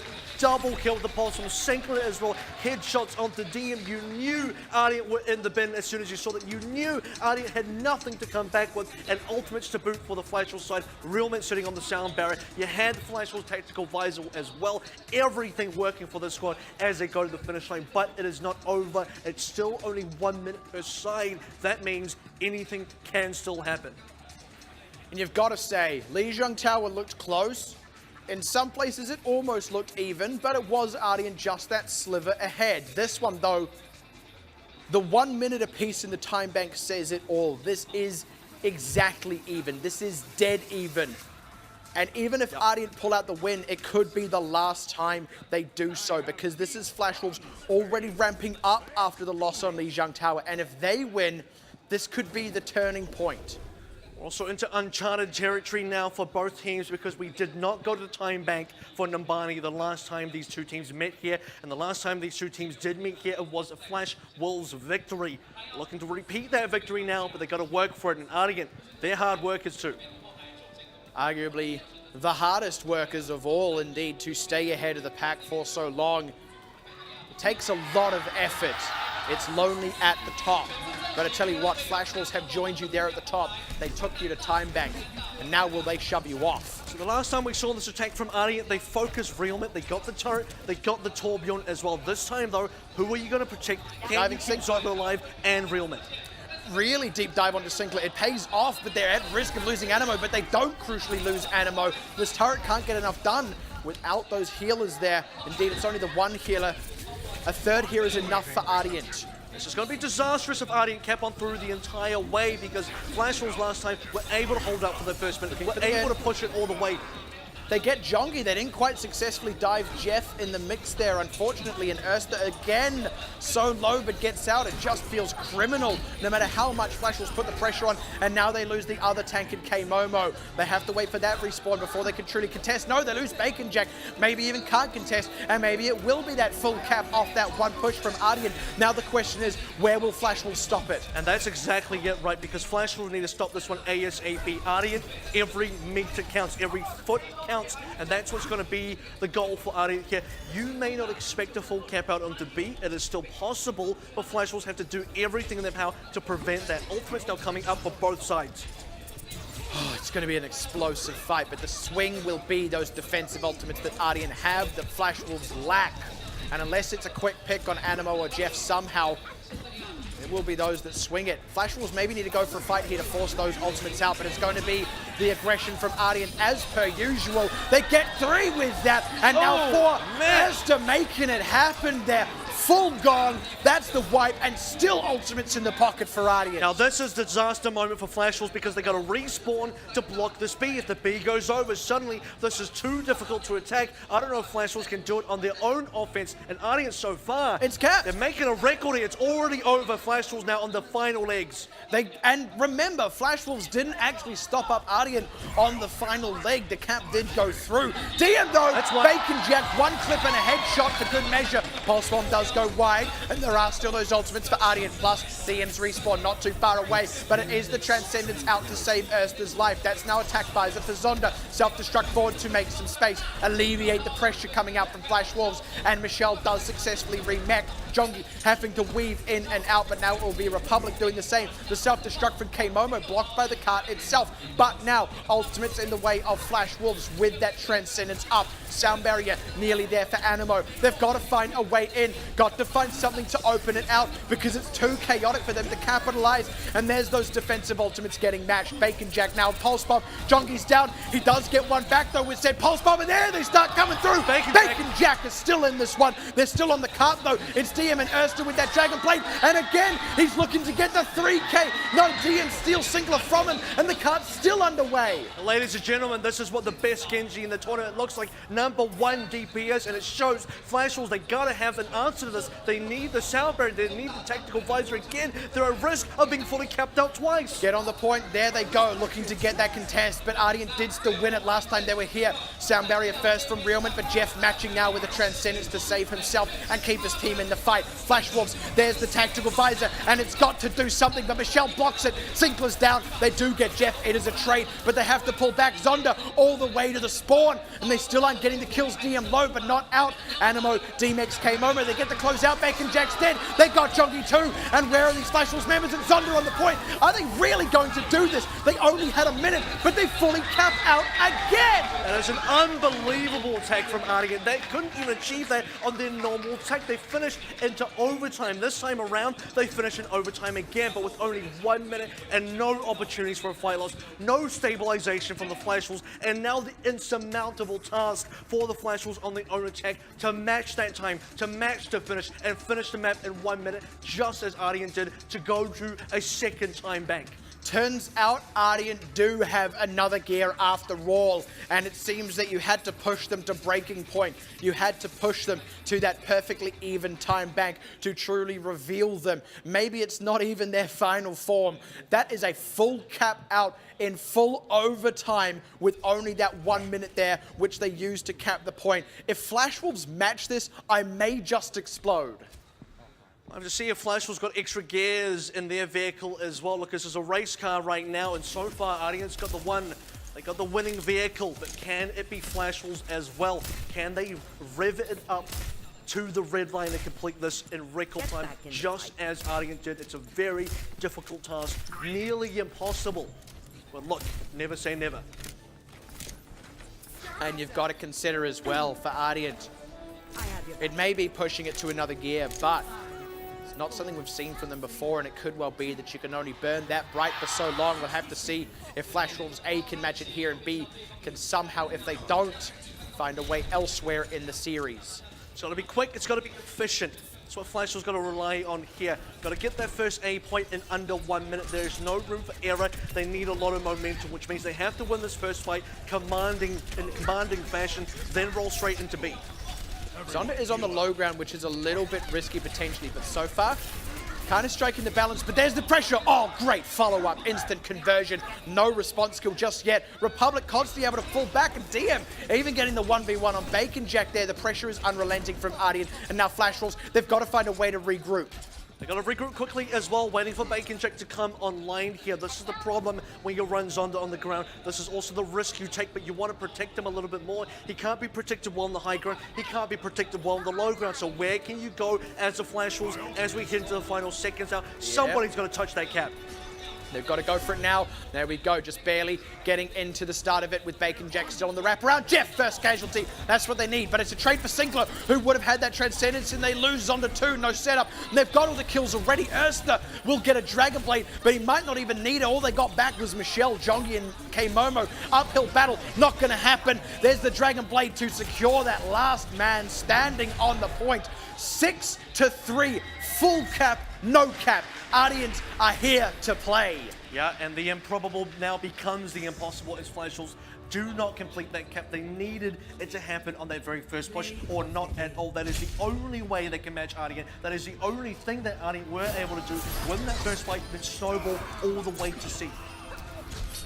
And now Ardeont, despite being challenged as they were on Lijiang, and then even more so on the initial phase of Numbani, may just be hitting a new kind of high, hitting their stride as it were.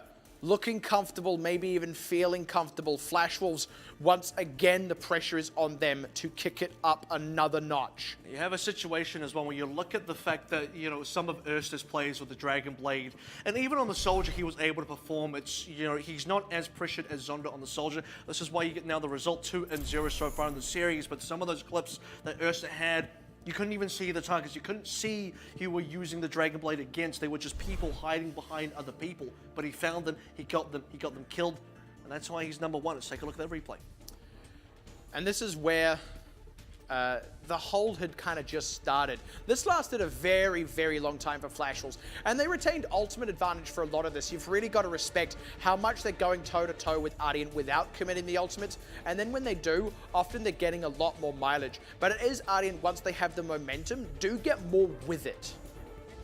And that's the thing for Ardeont, right? Because they know how to press their advantages, they know how to really get that distance, and Flash Wolves just look like they've had a lot of difficulties here. Now look at where Jongi is on the side. He's kind of pushing everyone from the Ardeont team away. His entire goal here, his entire presence is to separate the Ardeont side. So the backliners of Ardeont are caught near the spawning area in the underpass. The rest of the Ardeont side kind of stuck in this forward area, and they know they have to fall back. And Jongi did that by himself.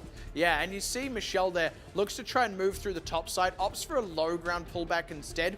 They get aggressive here. Now, this is a bit of a troublesome one because it almost doesn't pay off, but they do end up getting Jeff. Zonda ends up getting a couple more for it. It was risky, but they do actually get away with it, and this is the thing. Flash Wolves actually being able to measure that aggression. You've got to say the other team that does that a lot is Ardeont, so this is Flash Wolves really starting to pick it up. When we say they've already kicked it up a notch, that is that notch. It says a lot that they're going to have to best even that. Yeah, and it's going to be difficult to see exactly how much further both teams can push because it's Ardeont at every single stage sitting down, standing, saying, okay, you just went this far, we're going to go this far again. One-upping Flash Wolves at every single juncture. And that's what Flash Wolves got to be careful about. And that's the thing, it's really incredible, isn't it? You get 4 games minimum for this grand final, and you expect that whatever caliber of play we're seeing now, we'll see a higher caliber by game 4, and if Flash will start picking up wins, then we go even beyond that one. It's also interesting as well that Numbani didn't end up being a consistent win. The fight kind of continues here, and this is the really incredible one. This is where the payload does sort of get underway, but actually Flash Wolves, they stay safe for the considerable majority of this fight. And it's one of the few times we see Ardeont throw more ultimates into the mix without getting gain. Also one of the few times you see Republic get low without being able to safely pull back, and now they're out of resources. They do get a bit of distance on the payload, but there's just still way more in the pocket for Flash Wolves. That's the thing, right? Because Ursa's the only one getting kills. The most important thing to notice is how many kills Zonda get and who he killed, because he solo killed, or rather maybe had some form of support there. He got himself Republic, the Winston player, and he also got himself DM, the Tracer player as well. So you talk about the fact that Zonda needs protection, talk about the fact that Zonda's been the target. He almost solo peeled that, and because of it, he was able to match Ursta. And there's an interesting thing that happens there. Ursta kills Realman with the sound barrier. Realman could have survived had he used, killed him with a tactical visor rather. Realman could have survived had he used the sound barrier. But it was very smart and very disciplined to go, no, Jongi's got plenty of health. There is no tanks protecting Ursta. Bacon Jack's just respawned. We're going to kill Ursta anyway. It doesn't even matter how many kills he gets with the tactical visor. He could kill another member and it would still be fine, because that was the last ultimate Ardeont had to use. Yeah. They got something with it, but it just wasn't anywhere near enough, and it also came in very late. Again, a rare mistake out of Ardeont. And Flash Wolves, they really punish it to the max, because it's not just the fight win, it's the fight win holding on to only 3 ultimates. You consider they were both relatively even in ultimates at the start. The fact that Flash Wolves committed half as many as Ardeont still won the fight. All Ardeont got was a little bit of payload distance. It counted for something in the end, but that's still a very slight thing to gain as really a consolation prize. And you look at the fact that, you know, for Ursa, he doesn't look as impactful on the Soldier as he does on the Genji.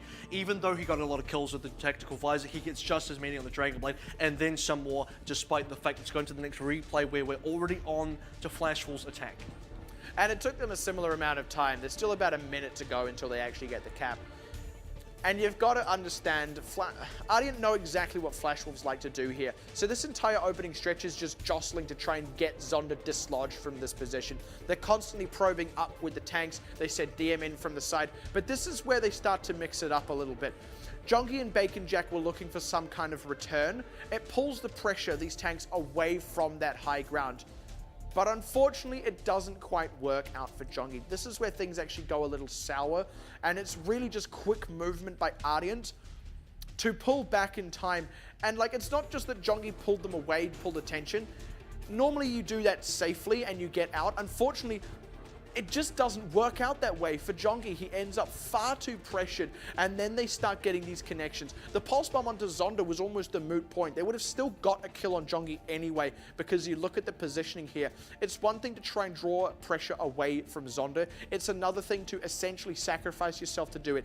That becomes not worthwhile. You can see the 1-2 punch play from Ardeont as well, because they sort of rotate this, they rotate their tanks, both Michelle and also Republic, sort of taking turns, taking the aggro for the team as well, and giving DM a lot of space to work with. That's almost a death squad by themselves. Those three front liners, they're making sure the back liners cannot be contested. Jongi tried to jump on the back lines of Ardeont. That was unsuccessful, because still, the front line from Ardeont were keeping the back line of Flash Wolves in check. So Jongi can't do the job by himself.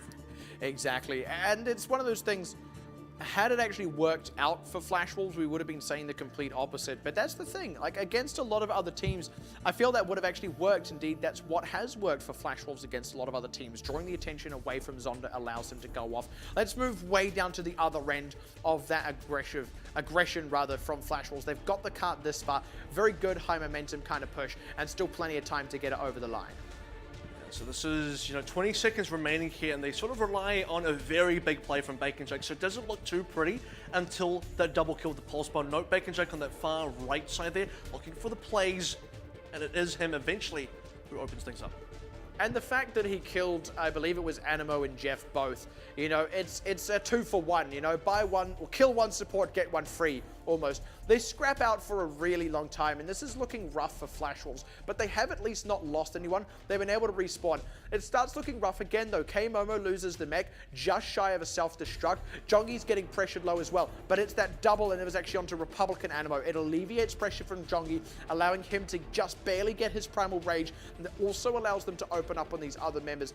The headshot from Singler onto DM was kind of a bonus, but really from that point anyway, Flash Wolves were quite in control. Plus, they've not used too many ultimates because they didn't have them. They reserved the ones that they had only just charged up. They even getting new ones up now, and you cannot say the same for Ardeont. And this is when you kind of wish that Ursa wasn't on the Widowmaker, because he has no impact here. Jongi immediately deletes him off the map, and if Ursa had been on Soldier, if Ursa had been on a Genji as well, that might have been a very different defense for Ardeont. Maybe still not fully defensible for them, and Flash Wolves would have kept out, because the triple kill, including the double pulse bomb kill from Bacon Jake, was so good that Ardeont were immediately on the back foot after that, and it was quite apparent. And Ursa being on Widow, again, doesn't help. And you really do feel like, in general, Flash Wolves are getting more mileage from their ultimates. What's happening is Ardeont, by comparison, are just getting more mileage in general. If they're getting ahead in a fight, they're getting distance on the cart, or they're getting progress on a point, even if they lose the fight, even if they get pushed back. And you've got to say, currently, that's the point of difference. You've got to feel if Flash Wolves can push to that same level, if they can start doing the same thing that Ardeont are doing, lose a fight but still get a third, all that kind of stuff, then you can see them really starting to overcome Ardeont here. But still, for now, they have thus far failed to do so, as it does sit 2-0 in favor of Ardeont. Yeah, it does feel like Flash Wolves are they're not so favored in those ultless fights, which kind of speaks to Ardeont's ability to win a lot of those opening engages. Now, except for the fact that Ardeont didn't immediately win the first engage on Numbani for their own attack that was defended by the Flash Wolves. However, one tick of that still went through for the Flash Wolves, or rather went through for Ardeont.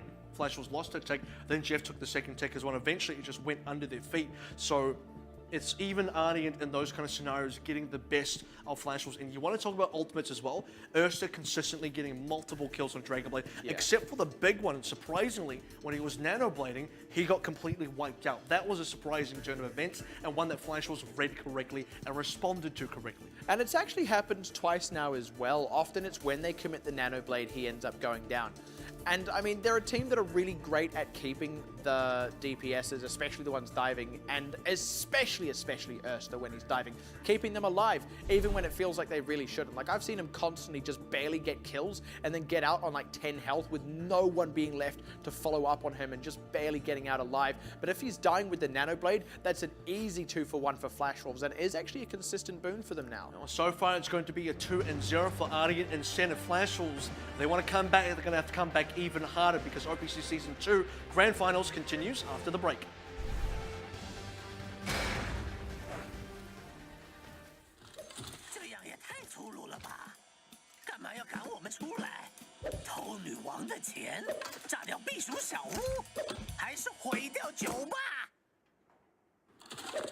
怎样？你这次真的惹毛老大了，他们不会再让我们进去了。没错。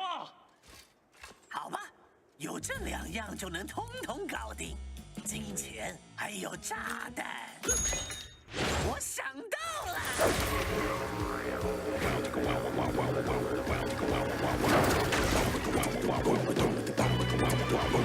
这里呀，叮当，这里呀，嘣，手里拿钱，带着炸弹，我们回家，为了自家。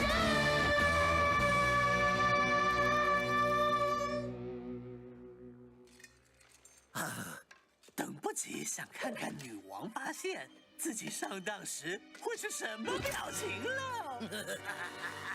先来把每个步骤都过一遍，免得你搞砸了。好了，首先点燃引信，再来变装一下，让大家都认不出来，然后混进去。之后呢，把金光闪闪的炸弹推车送到老大那边，然后现出我们的真面目。他们绝对想不到。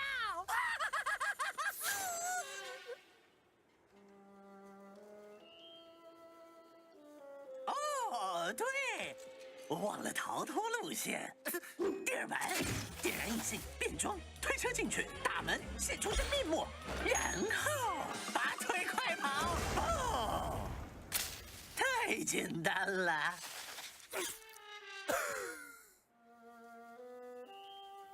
啊，对哦，干嘛要炸掉钱好？点火，变装，推车，大门现身，拿着钱，然后，不。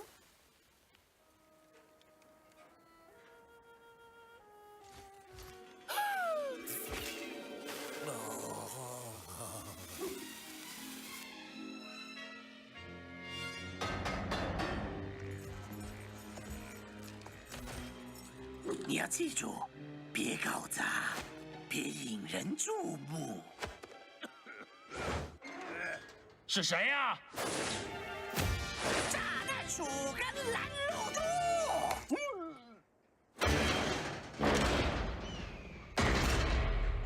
快滚吧，老兄！白痴！哒哒哒哒哒哒哒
！Welcome back, ladies and gentlemen, to the OPC Season 2 Grand Finals. We're into Ardeont and Flashwall's third map coming up now, and so far it is a Flashwall's lead, or rather an Ardeont lead. Flashwall's are trailing 0-2. Yeah, and well, that's the thing, 2-0 up now, not able to get that win back just yet. Flashwalls with that away side pick for Hybrid. Now it goes back in Ardeont for the pick on Assault. You've still got to see Flashwolves finding the actual map win in there. What we have seen is the aptitude. We've seen the pieces, but what we also just saw on Numbani was Ardeont pushing to a level we have never seen from them before. Yeah, certainly Flash Wolves haven't seen that one either, and this is what I'm talking about when I say Ardeont. They know how to improve. They know how to even push further when they're the #1 team, when they're winning, because you had a situation where Blank took a map. You had a situation where Flash Wolves took a map, and now Ardeont do not want to drop another map again, and it's showing. And you see as well, I mentioned it at the start of the matchup, Season 1, Flash Wolves were in the position Ardeont are currently in, where they had led the pack for the majority of the season, were actually coming in off a massive, massive win streak at the time. Same can be said here for Ardeont. Indeed, it's a win streak that has lasted the whole season long, with only the 2 map losses in among that. And Flash Wolves were able to stay ahead of Blank. Blank got a couple of maps back within that series. Flash Wolves need to at least do the same. Really, they need to do more. Yeah, they need to be able to have an equal showing to what they had in the first round robin with that 1 map when it can't be on Numbani anymore. That one's out of the window. It was close, but not close enough. Jiang was close, but not close enough. At what stage does Flash Wolves come in and bring that close to pull it over the line and actually get themselves a win? Yeah, when does close also become enough? That's the thing. And we felt that time bank 1 minute to 1 minute was close. And potentially even close enough to get them over the line to flip that series around. But now with Ardeont pushing it to that next level, it's still on Flash Wolves to actually match them again and still overcome them. And it is going to be the next map pick coming through. It's going to be Temple of Anubis is where they're going to make it happen. Only 1 match between these 2 teams on this map in particular. But of course, Ardeont do have the 100% win rate of on Assault as a whole against Flash Wolves here. It is the dreaded Temple of Anubis pick. We've seen many teams falter here. We've seen many teams not make it across the line on Temple of Anubis. And the other map that was in Assault pool for these 2 teams in terms of history was also Hanamura. That was Flash Wolves' pick, and it wasn't good enough either. Yeah, and that's interesting because Flash Wolves have performed really, really well on Hanamura. So that's the thing. Flash Wolves, they haven't ever beaten Ardeont on Temple of Anubis. They haven't beaten anyone on Temple of Anubis. It helps when you've only been to Temple of Anubis once, kind of makes that stat look a certain way. So maybe they could have done it against other teams in the tournament. They just never actually went there. But you've still got to go back to that loss on Hanamura, a map where they were favored on. Yeah, and that makes things very difficult now for Flash Wolves moving forward, because it's hard to say where Flash Wolves are favored on. You'd like to think Flash Wolves are somewhat favored everywhere. One thing has been evident though, a map in game mode where they haven't been favored on, where they've taken a lot of losses, was Control, and they've turned things around despite losing Control. That was a very competitive Control to lose. And that is one thing that does have to be considered if you want to take a look at that Jiang Tower, is the fact that Flash Wolves spent the first half of the season consistently dropping Control, even to teams I believe like Matchy were able to pick up those Control map wins off them. Indeed, they dropped a map to every single team in the tournament at some that stage. point. Yeah. At some stage. That does include Libelant Supreme. Their only map win was against Flash Wolves. It was on Hybrid, bit of a different kettle of fish, but at any rate, the fact that they were able to pull it back to where they did on Jiang, which is already the unfavored map mode for Flash Wolves, history aside, just in terms of their playstyle, you've got to consider that maybe if that trend continues, the turnaround can also happen on Assault. And that's the thing, because for Flash Wolves, they're performing better than they ever have, and it's starting to show. They're coming closer to Ardeont than they ever have, and that's also starting to show, but it has to be asked again, when does this become a map win? When do they overtake Ardeont? Because Ardeont, while they are showing a lot more respect to the Flash Wolves, they're playing in a more defensive manner. They are still striking when they need to. They are still pouncing when the opening is there, and that's the dangerous thing, because you're suddenly seeing another level for Ardeont where they can say, we're going to pull back when we need to play safe, but we're going to take you out when we need to go aggressive. And that's the thing, it is closer than ever before, but it does need to be closer still. It needs to even go beyond that. At any rate, a suitably competitive grand final so far, map score aside. And now still the next opportunity for Flash Wolves to turn it around. And now you've got to accept the opportunity for Ardeont to take us to match point. That's the thing, because Temple of Anubis has been Ardeont's debatably best map so far in the tournament. We've seen them dismantle teams, completely and utterly destroy them on this very map, and it was in that faded Blank versus Ardeont series even when Blank seriously pushed Ardeont in a similar fashion to now Flash was pushing Ardeont. It was the map win for Blank on Ilios, and then a very even even hybrid on King's Row that eventually led into a Temple of Anubis crushing for Ardeont against Blank. And now, well, you've got to wonder, can they do it here of all places? Out the gate now on the Doomfist. Interesting pickup. One of the few teams still really running it. Interestingly, one of the other teams still running it has been Ardeont. Jeff nearly died there. Wow. That's the thing, because good Rocket Punch could have ended Jeff straight away, prevented Jeff from getting that 33% charge on the EMP, and suddenly Flash Wolves would be much more in control, but still, they have an opening here. They have some space to work with. They've managed to scare Jeff off, but for how long? They also want to try and dislodge them from that room with the hacked health pack. Oh, aerial combat. Yeah, that's the way to do it. It's kind of hard to fill back with someone blocking the damage when you're up in the air like that. And now, health pack aside, Flash Wolves can pile into this room and they make it count for something. Republican is the dead. DM and Michelle both pressured out. Anima to pull back to. And Jeff, he's not really a healer here. He's got an EMP, and I bet you they'll try and commit it. But who's going to be there to capitalize? That's the thing, because for Ardeont, they look like they do want to commit this. Maybe not anymore. The cap's about to go through, and look, this is the new Ardeont. The new Ardeont that says, we're not going to do anything stupid here. We're not going to go in when we shouldn't. We're not going to feed members away. They want to play this EMP defensively, and that's a smart thing to do, because both teams now have a Doomfist, but only one Doomfist has an ultimate. Yeah, it's the new, there's the instant connect off the EMP. It's the new Ardeont that give respect to Flash Wolves, and it's the new Flash Wolves that have earned that respect. But it is still the Ardeont leading the series that converts off the EMP when they need to. That's a big play from Ardeont, and Zonda doesn't want to play the Doomfist anymore. He doesn't even use the Meteor Strike. He doesn't need it. Going straight onto the Sombra, and Sinclair even playing this May here, Bacon Jack onto a Reaper. Everything is vastly different for the Flash Wolf lineup, but maybe this is the change they need. This is the adaptation that's going to get Flash Wolves over the line, or it's going to fall flat. And this looks to be the plan for them. You've got to cast your mind to the last time these teams met when they did go to Temple of Anubis, and Ardeont were constantly attacking Flash Wolves in this setup phase, indeed the one they're in right now. And that was where they were getting the kills. Ooh, Ice Cube to stop that Pulse Bomb from getting through, but they do still need to fight their way out of this room, get that set up. Well, they need to get past the EMP from Jeff, because it's nearly available, and that's what's going to be important here. You can lock out Ardeont from approaching with a good Ice Wall. We'll certainly see exactly where and how Sinclair decides to use this one, but time is running out, because here comes the EMP. The first catch before the EMP had even gone down, but with that EMP out, it's Bacon Jack and Realman to follow him out to the grave. Jongi and K-Momo may be able to get back out. I don't believe they will, actually. K-Momo, maybe? No, even he won't. They've still got the pressure. No, there we go. Barely gets out. The problem here is EMP was the only thing Ardeont used that was a very cheap fight. We've known Ardeont to have very cheap fights, especially when they're playing with Sombra, especially when Jeff is on that Sombra as well.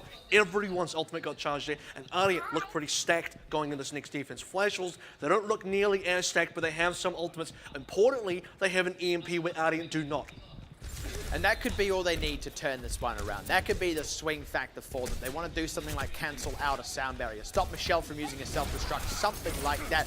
If they lose a member here, might not count for much. K-Momo is going to have to commit a self-destruct in a very unfortunate location, plus the Meteor Strike down into the mix by Erster as they convert onto Zonda, who at least, no, actually that's a lie, he even used the EMP with no conversion. Expensive fight for Ardeont, sure, but Flash Wolves with that resource don't get to capitalize off it. Now Jeff is the one with the EMP. You can tell what Flash Wolves' game plan there was, because they saw that Erster was reasonably far forward. They saw that Ardeont were looking to get aggressive, so what is a reasonable punishment for that? It is to use EMP, and it's to trap those members there, not allow Erster to Meteor Strike himself to safety, not allow anyone from Ardeont to escape after pushing so far forward. If they can get those kills, then they have a kill advantage going on to B, but it wasn't the case, and it's not the case now either.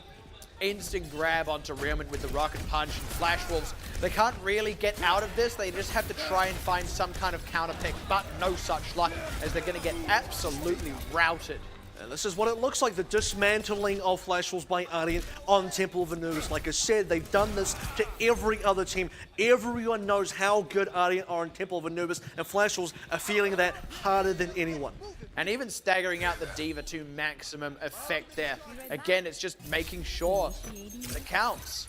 Making sure they get as much time off Flash Wolves' clock as possible. Save the EMP here as well, and you can see what the rotation is for Ardeont, because you have a fight where they want to use EMP, a fight where they don't, and the fight they do use EMP, which will be now, they're going to charge everyone's ultimates. And there it goes, plus the commit. Actually, Jeff does have to back out, and they trade 1-for-1. Republic's got the closer respawn. Michelle has to commit that self-destruct into the mix there. But Flash Wolves, they're definitely not done with this, and as they stop Michelle from getting back into the mech, they actually just look to find a window in here. Sinclair getting ready to use this Blizzard, and with DM dead, they've got the opportunity. They've still got this EMP as well, and there goes the commit. The tanks are low though, but they've got Erster anyway. Now looking to get that Blizzard down on the point itself. There it goes. It's just got to be taking out those tanks. Jongi, if he's frozen, cannot use a Primal Rage, but he's not frozen, unfortunately, for Flash Wolves, who are still looking to get these closeouts here. And there we go. By the way, that was Republic I meant, not Jongi, but it is Republic getting trained down upon. He's able to get the kills still, and Flash Wolves, no third, getting beaten back once again. Meteor Strike just for style points from Erster, and please don't let that be a wipe if you're Flash Wolves. The Flash Wolves again, look, that was their best fight so far, but not enough mileage in their best fight. What the issue was, part of it, is due to the fact that the Blizzard didn't get enough value. You talk about the fact that Republic didn't get frozen, no one else realistically got frozen. Also, Reaper, Bacon Jack, still on his way back from spawn. He's trying to rush in there to take advantage of the Blizzard, but no one was really there just yet. You need to use the Mei to greater effect here if you're going to run him at all, and the problem is the Mei is gone off the table. You don't want to go back to it. All right, well, they at least preserved K-Momo's mech. He was close enough to having that back that they decided to just stick that one out. Lose a bit of time for it, though, but they're close enough to the self-destruct. Maybe that's something they can use, but they don't really have anything else. In terms of rotations, we're back into the EMP side of it. It's like a wheel for Ardeont. One time, it's going to be EMP. The other defense is going to be everything else, and you want to charge up your EMP, and this is it now. That is the commit already getting Sinclair. It's a trade, though. Last time Flash Wolves did get something more off the back of a trade, but this time losing Bacon Jack, it's going to need to be a lot more than just those two tanks with that trade. They need to close out on someone like Jeff, but they're not going to get the opportunity. DM going in with a stick to get Jongi, who is still a bit too far forward. Flash Wolves are just going to lose time for that. You need to see Flash Wolves come and adapt the same way Blank did against Ardeont in their same series when we saw Temple of Anubis. That was for Flash Wolves and rather for Blank back then, to make the rotation where they can out-rotate where Jeff wants to go. That way you dodge the EMP, or you let them play the EMP, you play for the disengage, you try and kill those targets. Flash Wolves have already tried that part, now they need to play faster.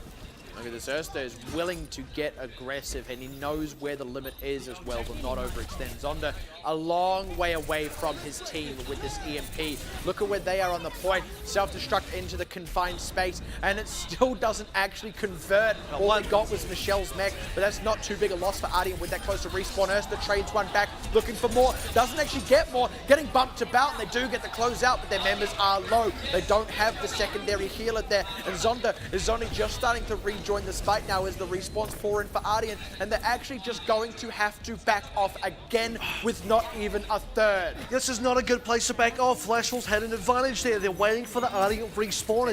They could have used that. They could have gotten even more kills, and now Jeff with his own EMP. Zonda has to respond with one again, but Flash Wolves, they're the ones that have to die for the point.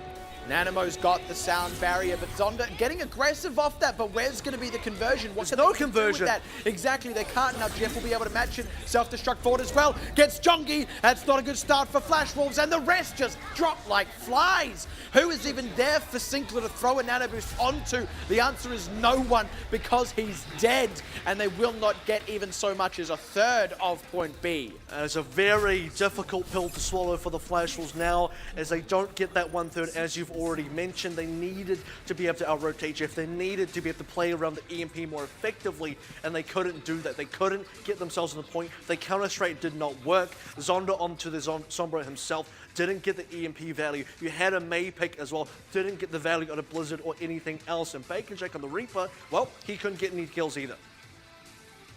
Well, call it back against the wall. I mean, it's not at match point yet, but this is how Ardeont get it to match point.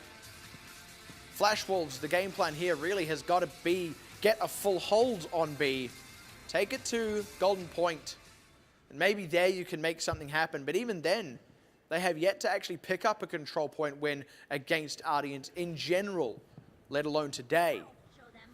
You got to cast your minds back to what could be a good game mode for Flash Wolves, and you're starting to run out of options here because after this you go to Escort, and that is the final game mode that Flash Wolves have the opportunity of turning things back around. Because right now it's not looking like Assault. We've seen closer games than this. We've seen a Jiang Tower that went to multiple 99 to 99s. You just saw a Numbani that went into the overtime. Both teams with only 1 minute in that time bank. But so far on Temple of Anubis, it's all Ardeont.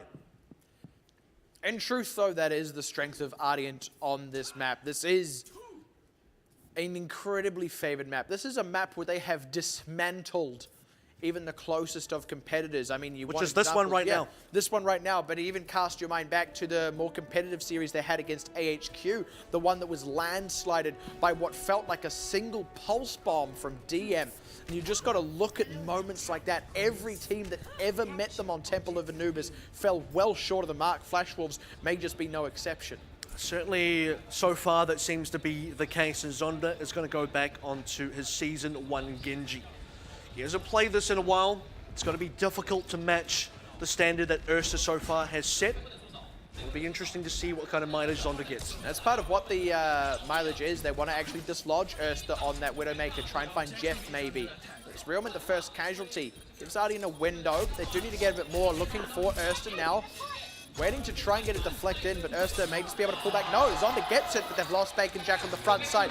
Now Zonda's got to rejoin, but he'll rejoin to find only one tank living. Sinclair nearly at a nano boost. They need to find some way to make it count. Realman did at least get back in the fight, but he's only one guy. He can't heal up Jongi somehow. Zonda gets Jeff, but he's too low, has to back out, get to a health pack. And this looks like it should be a point A cap coming through. Zonda is just going to end up losing his life here, unfortunately, with no trade kills. Plenty of time to get set up on point B, though, for Flash Wolves. And it's Republic playing bodyguard as well, despite Zonda getting the only 2 kills that Flash Wolves could receive on that A. It's not quite enough. Ursa hasn't done anything so far, but that's fine because the rest of Flash Wolves haven't really done that much so far either. Now, where does this defense start? Because the ultimates are in favor of Ardeont, and you don't have enough defensive momentum for the side of Flash Wolves. They're going to have to commit with a nano boost. They're going to put it onto Jongi specifically. And it converts, actually. They get Jeff. That's pretty significant. He had a Transcendence available. But Ardeont, they're willing to commit anyway. They only need to get a third. They're willing to just take every potential fight that could earn them one. D-Mech and K-Momo as Jongi has to pull back, and Flash Wolves may just have to bite the bullet and commit ultimates here, even as they get trade kills in. Michelle, the self-destruct by space. Flash Wolves are going to have to commit ultimates. And there's the Primal Rage from Jongi. Maybe Zonda even has to use a Dragon Blade. They're trying to be the chase. Good chase to close out on DM. And they are going to be able to get away with being conservative, at least for now, and they preserve the ults. You got 5 minutes, 55 seconds left of this to go if you're Flash Wolves. You need a lot of EMPs, you need a lot of other ultimates as well, because Ursa's still sniping. He's got the infra sight that's going to allow Ardeont to see exactly what Sinclair wants to do. It's going to make it very difficult for Sinclair to play the Sombra while the infra sight is available. And Ardeont, this has to be the window of opportunity. Even if it's not, they have so much time to play with. And they've also got the Transcendence that can deal with Zonda diving in with the Dragon Blade. There's going to be the infra side out. And Singler just kind of needs to wait it out. Still also needs to get that EMP. Looking to get those angles onto these squishy members here. And DM also looking for the wraparound, but he's the first casualty. A little bit too deep, and good catch by Zonda, who's pressured out, but he will be able to pull back safely for now. Has to go all the way back to base, though. Singler's able to get in, and the infra side is no longer running for the side of Ardeont. EMP doesn't have it yet. Now has it. They close out on Animo as they look to commit the EMP. They actually do hold committed and get so many. My goodness. Zonda, you beast. And that's the kind of defense that Flash Wolves require so far, and eventually you got to say, Ardeont, swap off the Widow. Ursa is not doing anything on this. The infra side is not doing enough work. He's not getting any picks either. Bacon Jack sends him back to the respawn room to say, come back as a Genji, face us then. And to their credit as well here, Flash Wolves, they look to charge up this EMP again in spectacularly quick fashion. And they committed the Dragon Blade too, but the ult cycling is all still there. Ursta's swap, there's an element of catch-up now for Ardeont. Flash Wolves, this is starting to become more doable. Yeah, Flash Wolves going to win at least maybe 4 fights here with 4 minutes and 20 remaining. Ursa's easily going to get a Dragon Blade, multiple Dragon Blades within that time. So Flash Wolves, they have to come out on top for a lot of fights, and this is not an easy thing to achieve. Pulse Bomb, Eden, Zonda's dead. They've got 3 already, just like 4, that. 5. No way! Are they going to get a full wipe? It doesn't matter. Singler can't do it. 3-0 up, Ardeont. Match point now after that Temple of Anubis. You talk about dismantling. It just came out of nowhere. I'm telling you, man, as soon as Ursa went onto the Genji, that's all they needed because he wasn't doing anything on the Widowmaker. They gave Flashwolves some time to play with. The big difference you'll notice between these two teams on Temple of Anubis, when you look at the defense on B, Ardeont is super aggressive with their defense. They're in your face before you even get to the point. They're forcing the fights away from the point all the time. Flashwolves, how many times did Ardeont get their feet on the cap? Nearly every push. That is the difference between the teams. And it's because they are able to take the fights on the point, but when Ardeont are on the defense, they choose when to fight. They make sure they engage you well before you're on the point. Even if you start winning, by the time you're on the point, they're going to be there ready to mount a defense, and you're not going to get any progress. This is the strength of Ardeont, and indeed the strength of Temple of Anubis.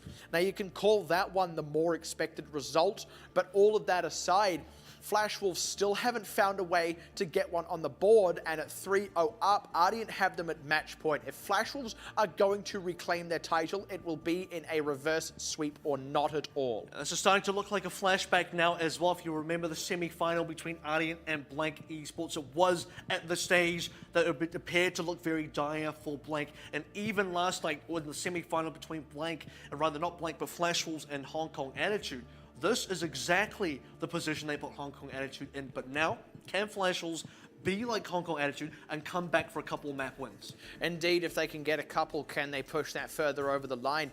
By this point, you would have wanted to have at least one map win so that you could have the confidence that you could get more, push the series out to try and claim the win. But when you haven't even got one yet, it starts to get dire. But let's take a look at how it played out. This is essentially the final push now from Flashwolves. Yeah, and this is going to be, you know, one where they do have an ultimate advantage, so make no mistake, they have the place here. Now notice the positioning. Flashwolves are stuck in this right side room, and Ardeont continually force the fights away from the cap themselves. They want the fights to take place anywhere but the cap. This is part of the reason why Flashwolves didn't get any progress. And Zonda right now is actually miles away from the fight. He was stuck off in a hacked health pack. DM was keeping him pressured there. So they were happy to take a 5 versus 5, because even if it went a little south, they still had the respawn advantage, and Zonda would have taken longer to get into the fight than DM. They do at least trade some back. It starts to look a little good here, but you've got to remember, the healers are not a factor. Look at how low these members are. Bacon Jack has nowhere to get topped off at. Zonda has nowhere to get topped off at. K-Momo has nowhere to get topped off at. And they also don't get to get those last few ultimates off. This ends up being a really costly fight loss because they committed some ultimates, but not others, and they still came in for a fight after this. You've got to imagine, what if they had had more in that final fight? And they needed more in this fight. This is the fight they needed, because in the final fight, it doesn't even matter. That final fight was a much worse engaged than this. You didn't have the same advantages. Bacon Jack didn't just win a 1v1 against DM, who was chasing him. And by the way, Bacon Jack, despite how far behind Flashwolves are, is still consistently beating DM across the board, across the series as well, and not just in 1v1s. His pulse bomb 6 have been better. He's overall been a better player. Yeah, unfortunately, it's not quite enough, right? Even when these head-to-heads are actually coming up the way of Flashwolves, and this is ultimately that final fight. And again, you see the situation. Even with both the healers alive, they just can't top off that many low health members, and with Jongi already dead to the self-destruct, there was just so little Flashwolves can do, especially not with return kills. And you go back to that, what if they'd had more ultimates available for that fight? What if Jongi had had a primal rage that he'd maybe been able to commit? He would have had an extra leap to get out of the room, get safe from the self-destruct. What if they had been able to commit the EMP at a more opportune moment, and all these other things, all these other factors? It's a little kind of all in the past now for Flashwolves, as they have to start moving forward. They have to start thinking forward about what they can do on the next map as well, because there's a lot to look at in terms of Temple of Anubis, but at all junctures, this was definitely Ardeont's map, and you can sort of see why they're so dominant and so favored on it. And it's a bit of a leap and a bit of a stray away from the other two maps we've seen so far, which have been close. This is the one that didn't feel close at all, and that's going to be the one that stings for Flashwolves. Exactly, and especially when it came immediately after that Numbani, that for all its closeness, ultimately ended in the 6-3, the full cap in 1 minute time bank compared to the no cap. And taking it to that time bank was where we express that evenness. That's where that happened. But they couldn't actually push it beyond that point anyway, and that was Ardeont kind of pushing it to a new level, a level they now carry into Temple of Anubis, a map they're already heavily favored on. And you've got to consider, again, if Flash Wolves haven't picked up this map win yet, that's got to hurt your confidence moving forward. Even if the aptitude is there, the execution hasn't yet, and this is now going to be their last chance to execute. Yeah, the time has been running out for Flash Wolves, and now it's almost at the end of that ticket as well. It's starting to look just more and more difficult for this team, and Temple of Anubis revealed a lot about the differences here because, as was previously mentioned, it was close up until now, and you don't want this to start to set the standard for the remaining maps or remaining map if it goes the way of Ardeont again. Unfortunately, the first time these teams met where Flash Wolves did get that one map win, it was Temple of Anubis that really felt like the turning point, but that's in another time and another place, so maybe it'll be a different story here. This was the Ardeont offense here. You'll see the pick comes through onto Realment. Jeff is actually the one who gets it with the fireball from the Zenyatta, and you also see Zonda has been waiting on the side for an opportunity to get aggressive on Erster. In order to go aggressive, he actually needs to wait for the divers of Ardeont to dive. Until that happens, he can't go in.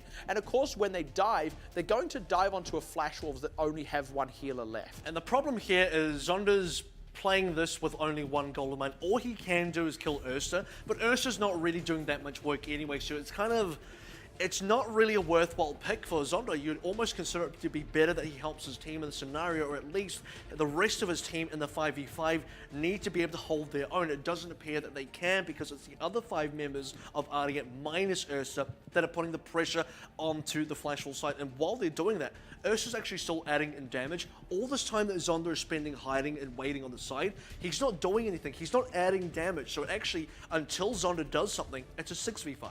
And look at this moment here. Ardeont go in, but they actually go in split. So Zonda is still waiting. Republic's already gone in with DM. Michelle, Animo, and Jeff hold off for a moment before then going in themselves. They've set up such that look, they know someone is going to try and dive Erster. They also know they haven't seen Zonda. So they just go, okay, well, let's make it so that by the time he goes, the rest of the team is already dead. Now he's rejoining the fray.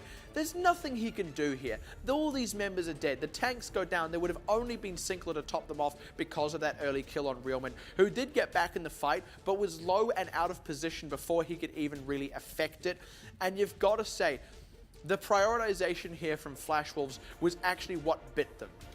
You needed to see, a little bit more impact from that Zonda Genji play. Well, in saying that, he actually was the only one that got killed, so maybe it was his impact that was fine, but the rest of the team, the other 5 members, losing Realman early definitely doesn't help the case. But for everyone else, you need to see them hold their own against the rest of the ground squad from Ardeont because, again, Ursa on the Widowmaker wasn't the most impactful player. Not on A, not on B. He eventually swapped, and when he did, that's when it was back to old Ardeont. That's when they looked dominant. And here, Zonda, despite getting a second kill on Jeff, Bodyguard Republic is consistently keeping him off the point, consistently keeping him out. And when you consider it, this is actually a late death as well.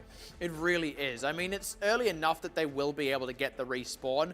Bacon Jack kind of gives up his life to make that be a factor. But you've also got to consider, Erster didn't actually look good on the Widowmaker. Even in that fight, actually he didn't do anything. He didn't do anything at all. Didn't even get headshots. Got maybe a couple of body shots here and there that assisted in damage. But you've got to think, like, he would get that same damage, if not more. As a Genji. Yeah, as a Genji, exactly. But the one thing he did do was draw Zonda's attention away from the fight, but that's still not enough. So what if Flash Wolves had run something else and Erster hadn't had that impact? Well, maybe that would have been achievable. It was enough because Zonda had no impact. So it having some damage versus having no damage because Zonda just played hide and seek the whole time. Yeah, certainly. Again, points more impact. You've got to imagine, though, had they been a bit of a different approach here from Flash Wolves, maybe that could have actually been holdable, or at least taken more time off the clock there. And now we go on to some replays of B here. This is ultimately the last time Flash Wolves do hold out. And they are able to use a couple of the ultimates here, but again, look at the difference. This is what happens when Ardeont attack. They're already onto the cap itself. Flash Wolves in no way are forcing Ardeont off the cap. They're just having to fight here, and if Ardeont get any progress, which they do, if they get any kills, which then force Flash Wolves to continue, come back to the point, it's Ardeont dictating the pace. It's Ardeont dictating the location of the fight, and as a defender, at no point is it Flash Wolves instead dictating that. And it may just be that you're on the back foot and still able to swing a haymaker. That is what happens in this fight. But even then, Ardeont are getting jabs as they pressure you. And like you said, it's also Flash Wolves on the back foot as they swing it. Doesn't matter how good the punch looks, they're only regaining their balance off it. They're not actually getting ahead off it. You'll notice those 2 kills from Ursa at the end there doesn't really have impact either, because the rest of the Ardeont squad can't really take advantage of it. If those 2 kills from Ursa happen during the push itself, different story, but those 2 just respawn anyway. Ursa goes onto the Genji here, and this has to be the difference in the attack. Watch the wrap around on the side. By now, if this was Ardeont on the defense, they would have already engaged the attackers, but Ardeont get themselves once again onto the cap. Already Republic's allowed to jump on the backline, allowed to push Realman out, and look, it's a split defense now. Part of the defense from Flash Wolves want to go to the front line, part of the Flash Wolves defense want to deal with Republic, and neither side come out ahead. And K-Momo tries to get clever. He tries to do what Michelle had done to them on what had been one of their failed pushes. The difference was, Ardeont were already out of that room when he threw in the self-destruct. What it meant is he had a pilot form Diva just really vulnerable sitting on the point. There was already the dive in. They were able to wrap around on him. They were able to get the kill onto Zonda as well. Erster was able to find that one because these members were split and Erster was already free. He had actually come in from the other side of the fight as well. And ultimately Flash Wolf sort of went, okay, let's do this. This could do something. This could work.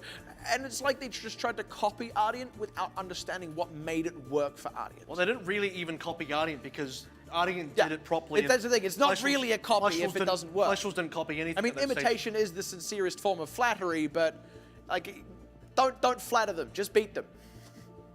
Ideally. Yeah, it's always been consistently Ardeont's control of the tempo of the game in terms of, you know, always deciding, always being able to pull the trigger first. And even if they don't pull the trigger first, they're the ones, you know, making the quicker decisions. Here we're going to fall back, here we're going to rotate, here we're going to attack, and these are our targets. And they're very good at picking up their targets. And, you know, the fact is, Zonda didn't die as much in the series because he's playing Genji instead. But if he wasn't a soldier, it would have been like Numbani, it would have been like Jiang Tower, and he would have been put under pressure.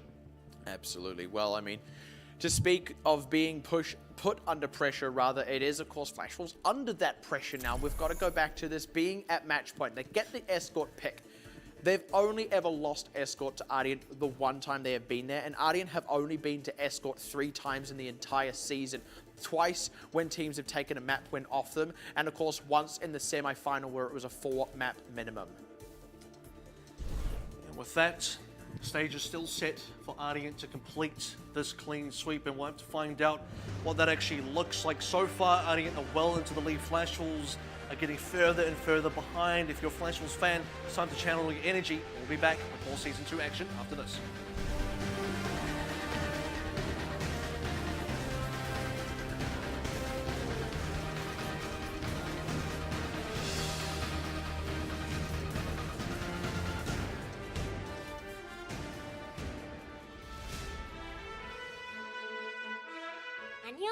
我是 Diva 宋荷娜。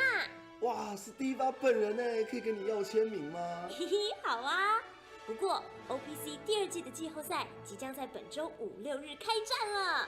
我们先一起带大家回顾这整季的重点吧。身为韩国 Mecha 战斗机甲的驾驶员，我除了保护家园，也非常关注斗阵特工的赛事哦。本季与我同乡的韩国队 Ardeont。他们表现真的非常亮眼呢。是啊，Ardeont创下了 OPC 例行赛有史以来全胜0败的战绩，实力相当坚强呢。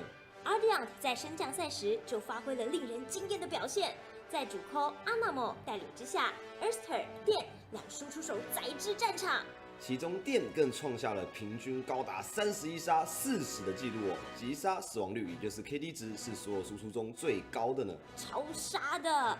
而且不止输出手强，辅助 Jeff 与双坦精湛的配合，也是让 Ardeont 在例行赛中创下12场3-0获胜纪录的功臣。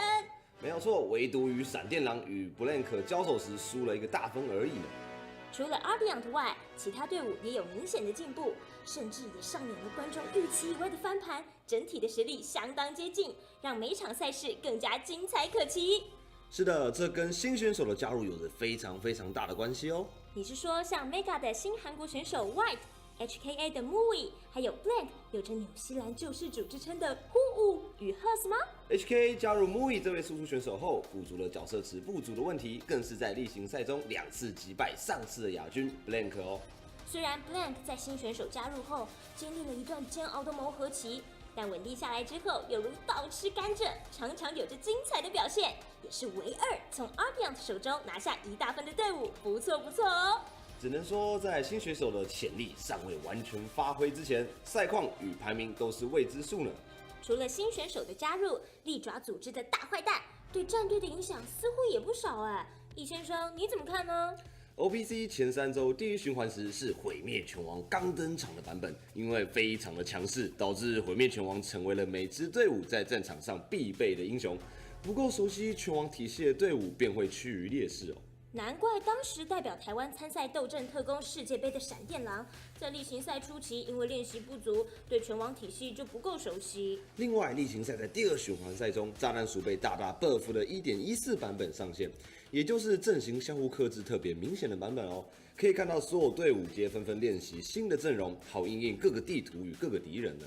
你是说像刺客阵、平推阵或是长短枪吗？现在阵型更加的多元化哦，像是闪电狼面对平推阵时会拿出法拉和炸弹鼠的天地双炸阵型 ，Blank 则是在国王大道拿出了壁垒机兵与欧瑞莎的搭配 ，Mega 也拿出了第1赛季中很流行的132阵型来展现强大的破坏力呢。原来如此啊！到了第2循环，在各队伍找到自己的风格之后，比数也开始越拉越近，赛事也越来越精彩。没错，在最后1周例行赛时，除了 Ardeont 跟闪电狼稳坐第1名、第2名之外，排名3、4、5的 HKA、Blank、AHQ 3支队伍的分数一度持平哦，都是7胜6败。面对 HKA， 只要再拿下1场即可晋级的状况 ，Blank 必须与排名榜上并列同分的 HQ 一决雌雄。3方交缠战斗至最后一天 ，HK 先是让2追3，险胜 M17 Blank 3-1拿下 AHQ 后，才确定是由 HK 与 Blank 晋级季后赛呢。抢分赛看得我超紧张的，但是更紧张的要来喽！季后赛第1天 ，Blank 将对上 Ardeont。值得期待的是，近几周 Blank 在各地图中都拿出自己研发的战术与阵型。在最后一次与Ardeont对战时，数次挡下他们的攻势，还在伊利欧斯拿下了1个大分，可以说是非常的有机会呢。季后赛的第2天，则是 HKA 对上闪电狼。进步神速的 HKA 面对第1季冠军的闪电狼，究竟能不能在季后赛击败闪电狼呢？决赛日当然不用说，铁定精彩。究竟来自韩国、台湾、香港、澳洲哪个战队能夺得第1名的头衔呢？哦，我好期待本周的季后赛哦！大家记得10月6号到8号要购票到暴雪电竞馆，到现场为选手加油，还可以获得价值近1000元的福袋哦。没办法，到场的捍卫者也要持续锁定暴雪直播频道哦。回顾影片就到这里，谢谢大家的收看 ，Diva 爱你哦！说了这么多，你预测哪一队会赢呢？我觉得阿吉不要说话，没那么严重好吗？好了，接下来现场看比赛哦。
Welcome back once again to OPC Season 2 playoffs. We're now into the grand finals between Ardeont and Flashwolves. But before we continue, we'll go into an interview with another special guest. 在见证我们的王者诞生之前，我们要请到特别来宾跟大家聊聊，让我们掌声欢迎卡子雅。Yo everyone， 我是卡子雅。哦，欢迎卡子雅。哎，我们上个礼拜才在那个新闻公益接力赛见面，这里又见面了。没有错，我们的喉咙都已经快要爆死了。哎，对啊，但是今天来到这边呢，哎，你刚刚跟那个谁小安坐在一起，所以 So 你 you're 们都 here 是 with 配音员吗？ little An? Are you both 除了小安就是陆秀 together as voice 还 actors? 有来了一位就是新美塔的配音员，就是我们的大内。嗨 ，Hello 大内。大内 ，Hello。 There's someone else in the audience as well. 对，突然被 cue 到，不敢回应。对，但是呢，今天我看到那个卡子雅，我就想说，哇，我本来以为你是一个摔跤选手，但是配音也可以，所以你真的是非常多才多艺耶。你到底本业是什么？就都是本业啦。啊，所以都跟特工也有在玩吗？哎，有。Overwatch 的重度玩家，重度玩家，超级重度玩家。 So are you Overwatch players? He says, yeah, I do play. 有幸来到现场看比赛，我真的觉得很棒。So it's really fun for me to come here and watch a pro match. 我本身运动员，所以在现场大家一起呐喊的感觉，我真的觉得非 So 常。I feel, you know, there's a lot of energy in the crowd when everyone's sort of yelling as well. 冷气开蛮冷的，可是我现在有点热。When we got here, it's a bit chilly, but now I'm all warmed up. 对啊，但是因为我看你坐在是我们这一边，所以看起来应该是我是狼粉，我骄傲嘛。 So you're on. 粉我骄傲啊！ So you're sitting on the Flash Wolves side of things as well. Does that make you a Flash Wolves fan? 看到那个我们现场闪电狼队的表现，你自己觉得怎么样？我觉得他们还在藏，还在藏招是不是？对，我觉得就是现在的状况其实很明显啦，就是虽然说他们前面可能稍微有点弱势，可是对于运动比赛不到最后关头， Flash Wolves here as well. They are looking, 是什么样的情况 you know, a little bit weak at the moment. 狼粉站起来！ So we need to give our chairs over to the Flash Wolves. 好像一开始那个中打，好像一开始因为呢被大家稍微就是煽动了一下，好像突然表现有一点落差。So Zonda feels like 中打不能碰 maybe looking a bit nervous here. 所以一开始其实看得出来，就是他们有压着对方打，可能就一捧，然后就我突然想到我今天晚上要吃什么，我就忘记了。这么快，民以食为天，这没办法。对。但是毕竟呢，我们现在已经即将要进入到我们这冠亚军的决赛。 So now we're into the final match of the tournament. What do you think Flash Wolves maybe should do here? 什么样的招呢，有可能会出奇制胜呢？我觉得现在闪电狼的方式呢，就是应该是，因为我不确定他们有长招，他们或许等一下，因为我现在讲出来，可能韩国队就听到了。哎呀 So I don't want to give away too much because maybe the Ardeont side will be listening to me. 这 But 个游戏除了就技术之外，还要靠气势。哦，气势很重要。气势很重要。那你是不是要带头帮我们那个狼粉站起来？ I feel like the mentality and the morale is really important here. So again, Flash Wolves fans, give your energy over to Flash Wolves. 哇，哎，很棒，给自己一点掌声好不好？哇，棒！好，那最后呢，作为我们这狼粉的代表，帮我们的那个狼粉再次一点精神喊话，好不好？来，我们一样哈，我们刚刚 one more cheer, one more chant, Flash Wolves. 再从这边开始一次哦，来，1、2、3，闪电狼加油！好，那我们精彩的冠亚军决赛呢，要继续开始。 There it is, and the grand finals will now continue with another map. Well, look, if anything is going to get you riled up and ready to come back out on stage and fight to the last, try and turn it back around, it's got to be the sound of the whole crowd cheering your team's name. That's what Flash Wolves are playing in front of right now. They don't want to disappoint them, but they can tap into that crowd, that energy, and use it as some kind of fuel to turn this around. Yeah, it is, because don't forget, Flash Wolves have the home crowd here. They got all the fans, at least the majority of the fans. This is Taiwan, this is Flash Wolves' home, and they're here to defend that home. They're here to defend the home and the title too. Of course, that is to say nothing of Ardeont's own fans in the crowd. They do have them in there. It's got to be hard to be an Ardeont fan in that crowd, though, like surrounded on all sides by the Flash Wolves banners. They mentioned at the start of the night, actually, a lot of their family members have come over from Korea to watch them. So there is still this crowd cheering for Ardeont.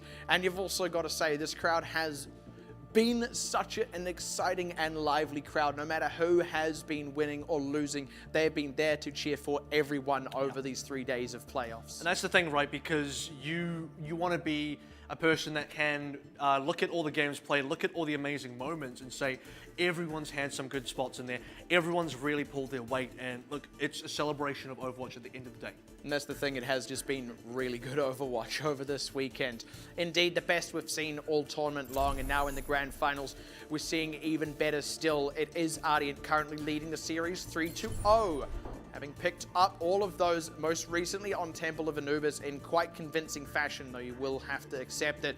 That is very Ardeont favored territory. Even so, Flash Wolves would definitely feel more comfortable with at least one map win so far, but this now on Escort, they get the map pick. This really is the opportunity to turn it back around, and if they can do it once, they can do it again, and maybe they can pull off the reverse sweep. And that's the thing, right? Because Ardeont, or rather for Flash Wolves, no holds barred now. It all comes down to this. Don't let any of the regular season play dictate what happens in the grand finals. If they can pull it around, this will be the most amazing turnaround perhaps in Overwatch history, but it all starts one map at a time. It's going to be the map pick of Watchpoint Gibraltar.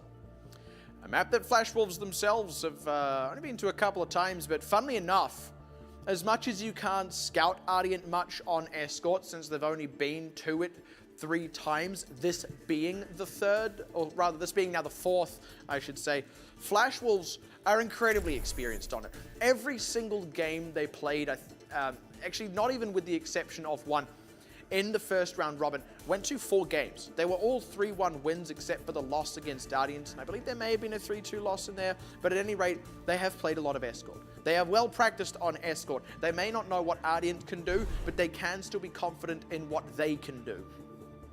Flash Wolves had at least 2 3-2 victories in the season so far. One against Machi, one against Hong Kong Attitude. So they've definitely been taken through the entire gauntlet, full best of 5s, and now they want to go to at least another 5-map series. They want to go to one more map. They want to win Gibraltar, take it to the second hybrid, and maybe go even further than that. It has to begin now. You've seen Hong Kong Attitude pull it back before against Flash Wolves. Now they need to be that team and do it themselves. That's the thing, you don't just want to go to 5, you want to go to 7, because that's the only chance you have of winning. But it is a chance that grows ever slimmer with every inch Ardeont take and every map victory they do pick up. It is pretty intense here for Flash Wolves, truly backs up against the wall, but at least it is the wall of your home crowd. The night is darkest right before the dawn, and that is exactly where Flash Wolves are at this very moment. This is the darkest moment for them. This is where it is the most difficult, but they can get past this, then it suddenly looks a lot better for them. They're in territory where they know, they can feel, they have the results. They got that one win to back themselves up. The truth is, though, to speak to the other side, I mean, for Flash Wolves, this is also the last chance, but of course for Ardeont, none of what they did in the regular season would have mattered. They hadn't got it to this point, and they still haven't quite got it over the line. It's looking good, it's looking possible, and indeed they may just do it on this map, but you definitely wouldn't want to fall short of the mark in a reverse sweep. Nothing would hurt you more. If nothing else, it's got to look pretty close, right? Because we've had a Jiang, we've had a Numbani that were both extremely close. This needs to be a great showing to cap off the entire season for both teams. And it could well be the cap of the season. Now, match point for Ardeont, Watchpoint Gibraltar will be the map, and it could be the last one they need to play in Season 2 before they can call themselves the champions. Or it could be that it just gets pushed that little bit further back, or it could be that it just never happens. But at any rate, this will be the decider of all that. You can be guaranteed Flash Wolves not going to make it easy for Ardeont either way. The chance from the crowd coming through now. The Flash Wolves side, they've got to feel invigorated after that one, and now they need to have the results to prove it. And it's going to be a soldier on DM, something very, very different. Ursa the wraparound, they don't quite get Zonda. He is able to pull back, and they do need to be a little careful, a little respectful here, as it were. They are going to start to pile in the aggression back on. They get Realman on the retreat. That's the open they need. Now looking to push back the rest of the members of Flash Wolves. They do get Bacon Jack with those Helix rockets, but crucially it's the numbers advantage and the card underway. That was Bacon Jack on the flank as well, trying to get onto DM, but now it's Ardeont taking front position. They're taking that pole position of Flash Wolves. They're behind the lines. They're trying to get back onto A. It doesn't appear they're making much headway just yet. They're just not, and Ursa even diving through to the far side of this one. Actually, maybe a little bit too deep. Cap's almost done. His way out, but yeah, the cap's almost done, and he is drawing K-Momo's attention away as Jongi's dead too. DM wraps around the far side to help secure the kill on K-Momo, and then the cap nearly through, and the numbers advantage all there. It is Flash Wolves behind the 8 ball, and they can't quite seem to get back in front. And this is very difficult for Flash Wolves to be in the momentum push coming out now from from Ardeont. The snowball just continue rolling down this mountain. Flashballs, unfortunately, they're getting in the way and they need to get out of the way now. They haven't been able to get the setup on the high ground that they needed. DM has claimed it instead of Zonda, and because he's on that soldier, he's quite hard to dislodge. This is a really big tempo loss for Flashballs. So it's going to be even worse now with Ursa going in. He's gone in, but he slipped. Oh, taking that boy as Jeff goes down on the backside as well. They close out on Ursa now that they've got the time. DM still, with this tactical visor, could swing things because they've picked off 2 in response. Plus, Realman's trade back for Bacon Jacket has stalled up the card, but it may only be a temporary stall. DM, though, going down. Bacon Jack more than pulling his weight. It is the stop up on the cart for now, and Flashwolves may be able to get a reset off this. They're going to need to be able to stabilize. Ardeont are still pushing this cart forward despite all the trades coming through, despite Flashwolves finally getting a little bit of an edge, forcing now Ursa to go onto the Tracer. It's going to be the Soldier Tracer gameplay, but the other players are playing it too. It is time lost, though, of course, for Ardeont and Flashwolves. They need to get that and then some. Zonda powered up, Nanovisor combo out, initially blocked up by Michelle. Actually, he does not quite get more blocked out, but he doesn't get enough damage to make any picks, though. Bacon Jack only trades 1 because they lose 2 to DM, and Ursta's work with his own tactical visor, the self-destruct from K-Momo, unfortunately not finding anything, as he will not get back in the mech either, and Ardeont, as of yet, unstopped as they seek to take the point B cap. Well, there's a lot of time remaining as well. More than 5 minutes. Oh, boy. Sinclair, he's got nowhere to be right now. Jungie takes a dive off the side. They just need to get back themselves. Ursa spends a little bit of moment to pay respects. And now it's Ardeont continuing to push on through. Continuing indeed. They don't just want to win, they want to crush it here. Flashwolves still haven't found the opportunity to make a defense happen, but the kill on DM could and indeed should be the start as they Helix rocket out Jeff. And a good cheap fight at that. Ardeont will have to start pulling back. Well, Ardeont, they're going to lose a lot of members here. This is going to be Flashwolves once again stabilizing, but now the difference being Flashwolves have stopped the cart movement. That's what's most important, and Flashwolves got to do this for 4 minutes and 40 more. They wanted to try and get a spawn camp there. The pulse bomb, actually they do get Ursa and Animo both. That was looking to be a little gritty. Hold on, those summons on the cart. Flashwolves haven't noticed yet. They've got to notice, they've got to start pulling back. Okay, Republic's asleep. Take a breather. Yes, taking a little bit more than a breather with the Sleeping Republic down. That was a very quick kill. And now the spawn camp continues. By the way, with Republic going too far forward, they didn't have that main tank. Ardeont now have to wait for this. They got ultimates and they're going to have to be forced to use them. And there they go. Ardeont going to get aggressive with the Transcendence, but Realman matches and DM's the first casualty of the fight. Republic's only just rejoining it now. Of course, he did go down, but they start getting the trades. They start getting the kills. Bacon Jack getting pressured, and Zonda not enough with the tactical visor. Pulse Bomb's got to do a lot of work. Zonda's still alive. Only just goes down. Michelle with the self-destruct. Reed gets the mech, and K-Momo, the same can be said for him. That's the 1v1 that Bacon Jack is after. It is going to be Ardeont back underway though, but Flashwolves plenty of time to regroup. Ardeont, speaking of regrouping, get this cart underway once more. DM tactical visor ready to go. Doesn't even matter that he's playing Ursa's pick. Doesn't even matter that Ursa's playing DM's pick. What does matter is the fact that they are still in the lead. They are still in the driver's seat, and Flashwolves still need to find an opening. They're trying to send Bacon Jack in to wrap around, find DM. Zonda can't quite contest him just yet. Looking to get the dive. There it is. Once again, they get DM and Animo to follow him. Jongi is the trade kill, but Zonda's going to be able to retreat, be safe here, stay in the fight. The same cannot be said for these members of Ardeont, as Michelle going to get demexed and they beat back the tide once more. This is a very good defense so far for Flashwolves. Mind you, over a minute, and in fact 2 minutes are gone now for Ardeont. They've spent a lot of time trying to get this cart underway. It is good distance, so every single fight that they've lost, they still manage to push the cart, get some meters down the line, and eventually Flashwolves, they will be on the back foot and heading all the way towards the back of their base. That's the trajectory that Ardeont have right now, and Flashwolves got to continue pushing them backwards. Troublesome thing, though, for Ardeont is the same trick has worked several times now. Zonda having to go the full retreat, but he is safe. Jeff gets aggressive now with the Transcendence. They want this to be their end, but Sinclair can match. There he goes. Jungie has to use the Primal Rage to stay alive, and Zonda is pressured down the back line as he begins the attack. Visor, there he goes, getting Ursa, getting pressure down onto the rest of these members. Michelle has the self-destruct. May just be able to get back in the mech, but certainly doesn't get any kills with the self-destruct. Gonna lose the mech instantly anyway, and Jeff, good follow-up from Bacon Jack, +1 for good measure out of K-Momo's self-destruct. Maybe one more ultimate than was necessary, but they still get the route. They've still got ultimates charging back up, and it still is another minute lost for Ardeont. And only 2 of those minutes now remaining. Ardeont can't afford any more of these losses. They can only maybe lose up to 2 more fights at best before we start heading to the overtime. But for Flash Wolves, that is exactly what the game plan should be. They need to force the overtime. They need to put Ardeont onto the back foot, put Ardeont in a really bad position where they feel pressured. There goes DM, was hunting for Zonda, but didn't quite find him. Jeff pressured, goes down, and DM getting low, misses the pulse bomb, and now they pressure Animo too. Corner trap on Zonda does not pay off for Republic, and he goes down as he tries to retreat. Flash Wolves really starting to feel like they've hit their stride. The best part about the Zonda is untouched. He cannot be killed here no matter who jumps on him. It could be Ursa, it could be Republic, but neither of those players can get the mileage onto Zonda.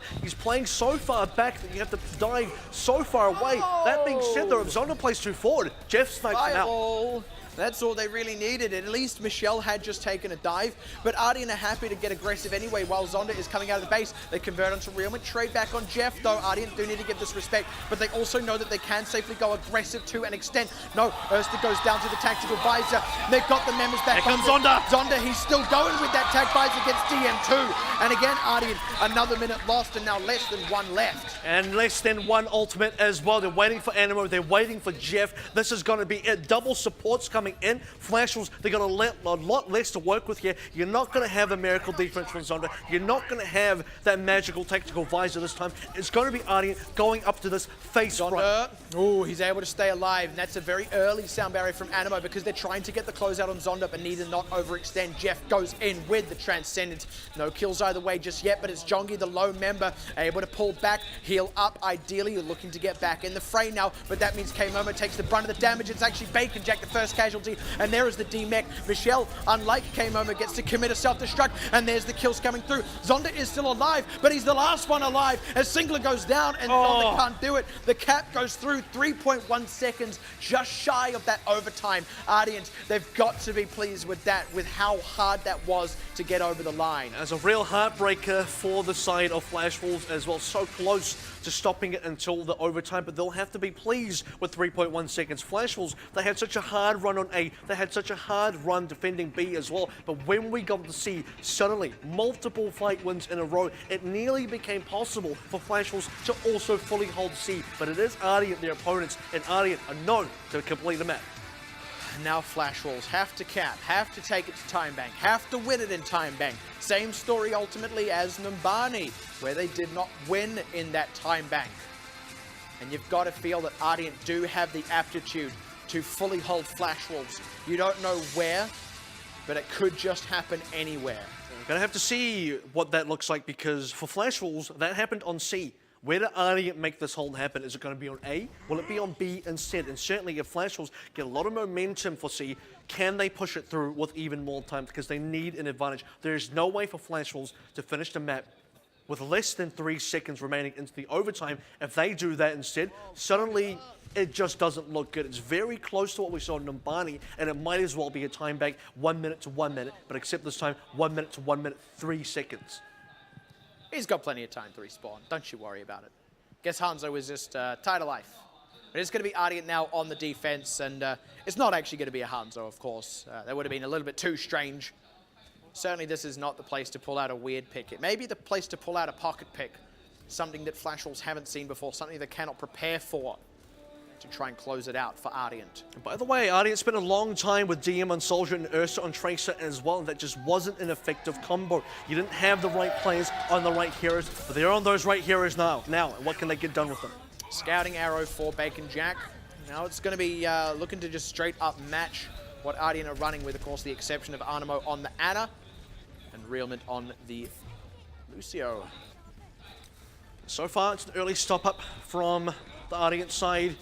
Trading positions between Republic and Michelle to stall up that cut, and this is now a stopped-up momentum for Flash Wolves. Yeah, they need to move this cut. They got Jongi low enough such that he couldn't dive and pressure out Ardeont's position, and actually Ardeont know that, so they look to move a little bit more aggressively Don't quite close out on K-Momo. Actually, DM wants it, goes for the wraparound, doesn't get it, but they look to get Jong instead, but Bacon Jack's open up the back line, and that could be all they need, because now there's nothing for Republic and Michelle to pull back to. That does mean space now for the payload. As Zonda on the other side of this, they're surrounded, but Erster trades one back. They demech Michelle, who's on the cut, to stall it while he dies, but he is indeed going to die, and there should be Flashwolves able to get it underway. Now you have a situation when Ardeont may be at risk of being collapsed upon as well, because you had a few members still stuck in between respawning Ardeont members, and Ardeont members still trying to get into the Flashwolves back line. But with that, it's actually going to be Flashwolves continuing to push on through. Nearly at the end now. Kill the Jeff as well. They might just get it over the line. That's high momentum, and one clip to boot, and he gets another one on Animo. That's the second time in a row he's done it. Now the pulse bomb on Michelle salutes it to make it look stylish. DM will trade one back, but that should be now the cap coming through for Flashwolves. Just got to commit these last few kills. Yeah, and Erster as well, tried to get something done with the tactical visor. It seemed a little bit desperate, and desperation is exactly what it looks like for Ardeont so far as the cap goes on through. And there's members from Ardeont that are way out of position here, but they are getting kills. Man, they've got kills, but the cap happened anyway, so they're going to have to give up the ground. What they will get is what Flashwolves didn't get, and that's the high ground setup on point B, but Flashwolves have got it underway, and they've got the ultimate advantage by a long shot. Yeah, exactly. They have 5 ultimates to only 1 so far from Ardeont. Maybe another one from Jeff very soon. What Jeff and the rest of his team do have, though, is control of the shuttle high ground. So, Flashwolves, they're here to take it.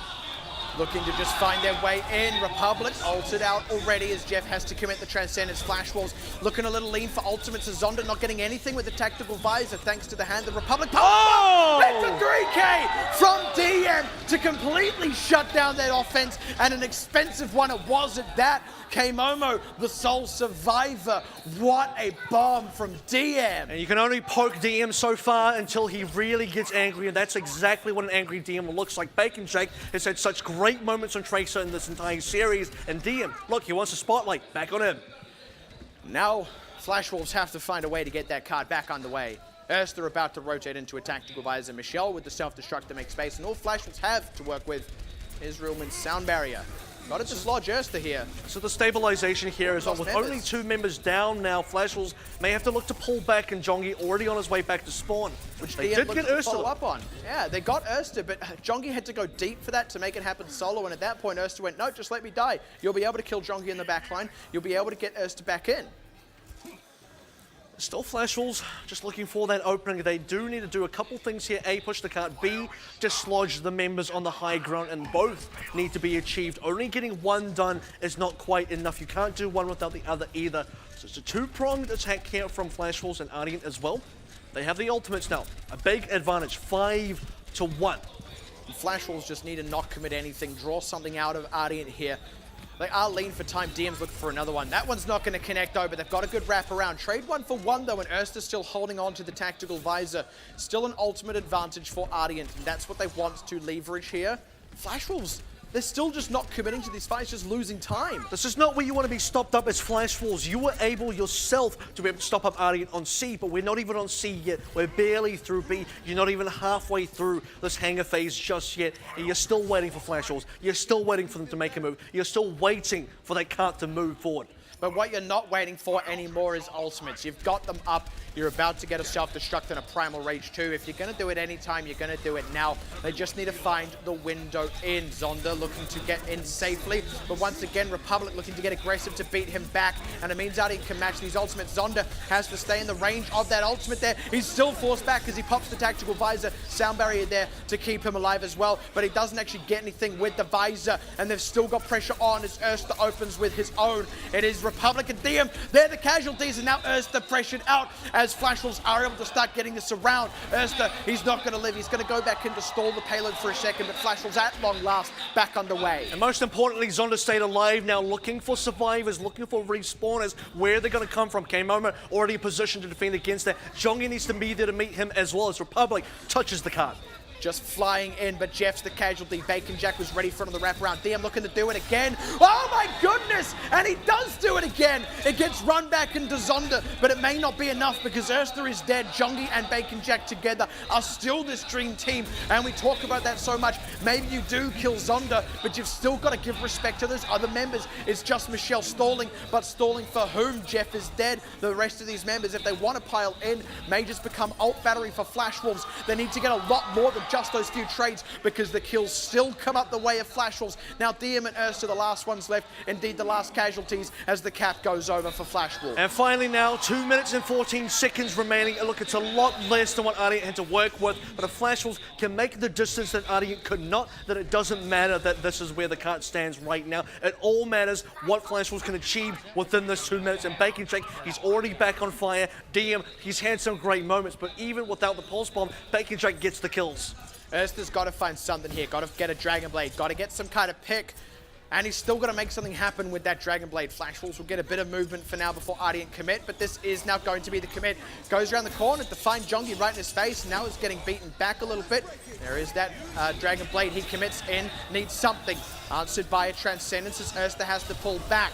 Pulls back to the healer's safety. DM nothing with the pulse bomb. Flash Wolves. Jongi goes down. Didn't Primal Rage. They get the route now. All they lose is DM and Ardeont. That is the fight they needed. Flash Wolves didn't quite use the last couple of tools that could have maybe swung it, but now they do have the ultimate advantage for the next fight. Well, that's the respect being given, right, and also focusing on the macro play here. It's a good thing that Flash Wolves did not use any additional ultimates. They tried to test the waters of the Transcendence, realized they weren't going to win the fight after losing 2 members inside the Transcendence, but now come back. 5 ultimates. You got to look for the snowball. You got to look for the fact that Flash Wolves have all the tools to finish the entire map with if they execute properly. And that is a good start. That is the execute properly. Now looking to do the same. Get the clip on Animo too. No, Animo is going to get out. No, he's not. Jongi follow up.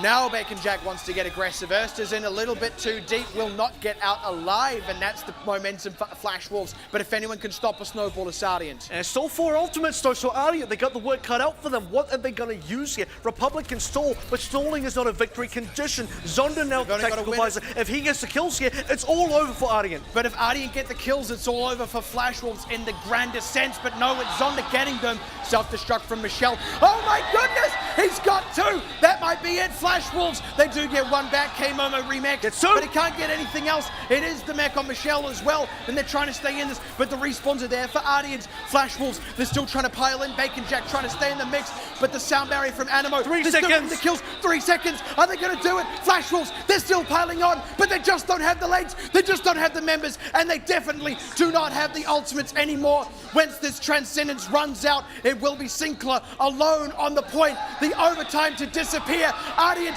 they're going to do it. They will kill the king. They will claim his throne, and they will earn the title of champion. And now the time has come. OPC Season 2 does crown a new king indeed, and that king will be Ardeont. Every single opponent bested, every threat has been answered, and every victory claimed. It is a very well-deserved victory for this team as well, coming in as the hot favorite and finishing now still as the hot favorite. And it didn't count until today, leading the pack the whole season long, and finally taking out the reigning champions to make it official. Ladies and gentlemen, your Season 2 victors, Ardeont!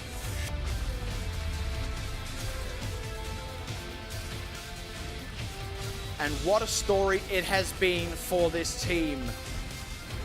One of the 2 new entrants in Season 2, setting a precedent, setting a standard that everyone else had to meet, and no team has come closer than Flash Wolves tonight. It was a final fitting, not just of this season, but indeed for the teams in this final. But it is Ardeont staying ahead and earning the throne. And now, for the final time, we're going to get a few words from the winning team. I'll be translating this one over into English as well. 从我们的上一届的冠军手上抢了下来，那不知道现在心情怎么样呢？ So how do you feel after winning now? 就拿到优胜非常开心。 I'm very happy right now. 한마디씩 말해주세요. 우승에 너무 좋아요. 나가세요. 拿到优胜真是太棒了。 This is the best thing that's happened. 팬분들 오셨는데 덕분에 이긴 것 같습니다. 감사합니다. 他说因为有可能是因为有父母还有就是粉 I 丝 feel like 来， with all the fans and our family here to support us, we wanted to do them proud. 팬분들께 너무 일단 먼저 감사드린다는 말씀 드리고 싶고요. 집에서 보고 계신 가족들 다 사랑합니다. 다들 너무 감사합니다. 非常谢谢到场的所有粉丝。 I want to thank all the fans here, everyone here in the audience, and people back home as well. 대만까지 응원해 주시러 오신 분들 진짜 감사드리고 아디언트 화이팅! 他说谢谢粉丝来到 Thanks to the fans coming to Taiwan to help us, to support us. Go 오늘 Ardeont. 정말 좋고 앞으로도 열심히 할 테니까 계속 지켜봐 주세요. 首先拿到优胜非常非常开心。 So I'm very happy to be the winner today. 一直继续拿优胜下 And I 去。 hope we can continue our successes into the future as well. 但是我也想要问一下，因为其实我们这次就是第一次参与我们的 OPC 赛事，那 So 我 this is 想 the 问一 first 下 time 那 in 个 OPC 请问 and 一 winning 下， as 你 well. 觉得呢？这 Want 一 to 次 ask 来参加 Animo? 我们的 OPC 的系列赛事，有没有觉得我们其他队伍的表现怎么样，或是 How did you feel about the 印象深刻 competition here? 觉得备受威胁，这个 How 不 did you 败 feel 的魔 about 王有可 all 能 the 会 other 受到 teams 威胁的一 in 个 this 状况呢？ competition as you made your way into the 毕 final? 竟呢，这个之前目前为止都没有输过，你有没有觉得哪一 After 场 after not even losing, after having a perfect record, how did you feel? 블랭크 그 구호 야야 그 소리 지르는 거 그게 보기 좋은 것 같아요. 그 게임할 때 힘도 나고. 但是他觉得就是 Blank 队啊，就是为他们加油，他们觉得非常非常开 I 心。 feel like Blank supporting us as well has been really great 运 for us. 动加精神就对了啦。 They've been 对， very 那 strong 我也想要 competition. 问一下，就是因为呢，其实像这一次呢，我们的那个就是来参与 OPC 的那个赛事。得到这个冠军，其实也是呢，就是在一个异地比赛的感觉。那刚才也有说到，就很感谢，就是有家人、亲属或是粉丝的支持。听说今天的呢 So I ，Esther heard 也有 today 呢带来一个胜利之舞，不知道是不是真的嘞？ Esther 然后 also 听 brought something 说 along 好 here. 像要唱歌。 I feel like maybe someone wants to have a song here today. 노래하시고 어스터시.来点掌声好不好？ 우승하셨는데. 麦克风是不是？麦克。3, 2, 1, let's go. 난 너를 사랑해. 이 세상은 너뿐이야. 好，来给他们点掌声吧，박수。 Give them a round of applause. 好啦，那其实呢，我们今天呢就是看到了，就是这一整个 OPC 的这个 This 赛 has 事 been 呢， now the 那 end 我 of 们也请我 OPC. 们的 Esther 讲一下呢，就是这次参加我们的 OPC 系 We 列 wanted 赛 to 事的感 get 想 a few 怎么 thoughts 样 from 呢？ Esther about his thoughts on his journey in the OPC. 일단 타 지역에 있는 대회 메이저 리그에서 되게 좋은 성적을 거둬가지고 기분이 제일 좋고요. 이 다음으로 계속 성장하는 아디언트 될 테니까 많이 응원해 주세요. 他说就是这一次啊，第一次来到 So 就 the 是 first 其他 time 国家，然后 here 他 in a 觉得 different 还可以 country 拿下优胜， and to 那 win 非常 as 非常 well. 开心，然 This 后 is 希望就是 I'm so 这 happy 一次 about 为 this. 起点，希望就是以后呢也可以继续 I really want us to continue to win, 好的，那 continue 我 to 们也希望我 improve. 们的Ardeont呢可以继续加油。那当然呢，我们经过了这个冠军系列赛的这个赛事之后，大家应该很好奇，那我们这一次的 So I hope MVP 是谁呢？来， everyone's 请导播 wondering 我 who 们 the 揭晓一 MVP 下。 is. So let's take a look. 让我 It's 们 going 恭 to 喜 be Esther. Number one DPS player of the entire tournament and now player of the game in the 再次 finals. 帮我们的高举我们冠军奖杯，把这荣耀分享给我们所有支持的粉丝、 So now- 球星队队，还有所有的家人亲属。And one more time to lift up the OPC Season 2 trophy as 我 well. 们 Season 2的冠军，恭喜！同时呢，也谢谢我们所有参与的粉丝、玩家朋友，还有 Congratulations to Ardeont. Thank you very much to all the fans in the audience. 参与。那我们现场的粉丝朋友们 Congratulations one more 待会最后 time 呢也不要急着 to 离开， Ardeont. 我们还有粉丝的见面会，然后还有我们 There's still an opportunity to meet the teams as well. Make sure you stay around for the signings. 谢谢。好的，那我们这一次 OPC Season 2在这边告一段落，再次感谢大家，我是主持人大力，我 And 们 this 下一 time, 期 the OPC has ended, and we'll see you for the next season as well. And with that, look, things have wrapped up now. We've had 7 weeks of intense competition. Everything has been just phenomenal here. The most competitive season of OPC we've had so far out of the two. I mean, look, the first one had a lot of great games. The first one had a lot of games in general, but this one, the quality level has doubled, if not even more than that. And at the end of it all, we have ourselves a new champion in the form of Ardeont, a team that wasn't even there in Season 1, a team that has defined Season 2 more than any other, and no team has deserved that title more. And now they'll be returning back to Korea with smiles on their faces. It's not the last time we see some of these teams, hopefully, because, you know, OPC Season 3 next year hopefully will be very exciting as well. So who knows what's going to happen to that one. Also not the final time we'll be seeing teams like Blank or Flash Wolves or even AHQ. Make sure you stay tuned to APAC Premiere because all 3 of those teams will continue. And Blank may yet be able to get their revenge onto Flash Wolves finally. We'll have to see how they perform. If you're a Blank fan, you're a Team Australia fan, make sure you support them at the Overwatch World Cup as well as they're heading over in November for BlizzCon. So Blank's journey for the rest of 2017 is going to be really, really awesome. So, you know, please make sure you continue cheering them on. But look, yeah, the season's all done. The season's all wrapped up, and this has been, you know, I'm happy for them too. I'm happy for Flash Wolves. I feel like they had a reasonably good performance. I think all the games have been a joy and a privilege to watch and to cast and to bring to everyone. And I think no end could have been more fitting. And all I can think about now is how much more intense Season 3 could be. What on earth could top this? Exactly. And, you know, with that, I want to thank everyone for following us for this entire OPC Season 2 journey, for all the fans, everyone watching at home, everyone that's been a fan of the OPC, everyone that sort of enjoyed the show that we put on here as well. Thank you to the production.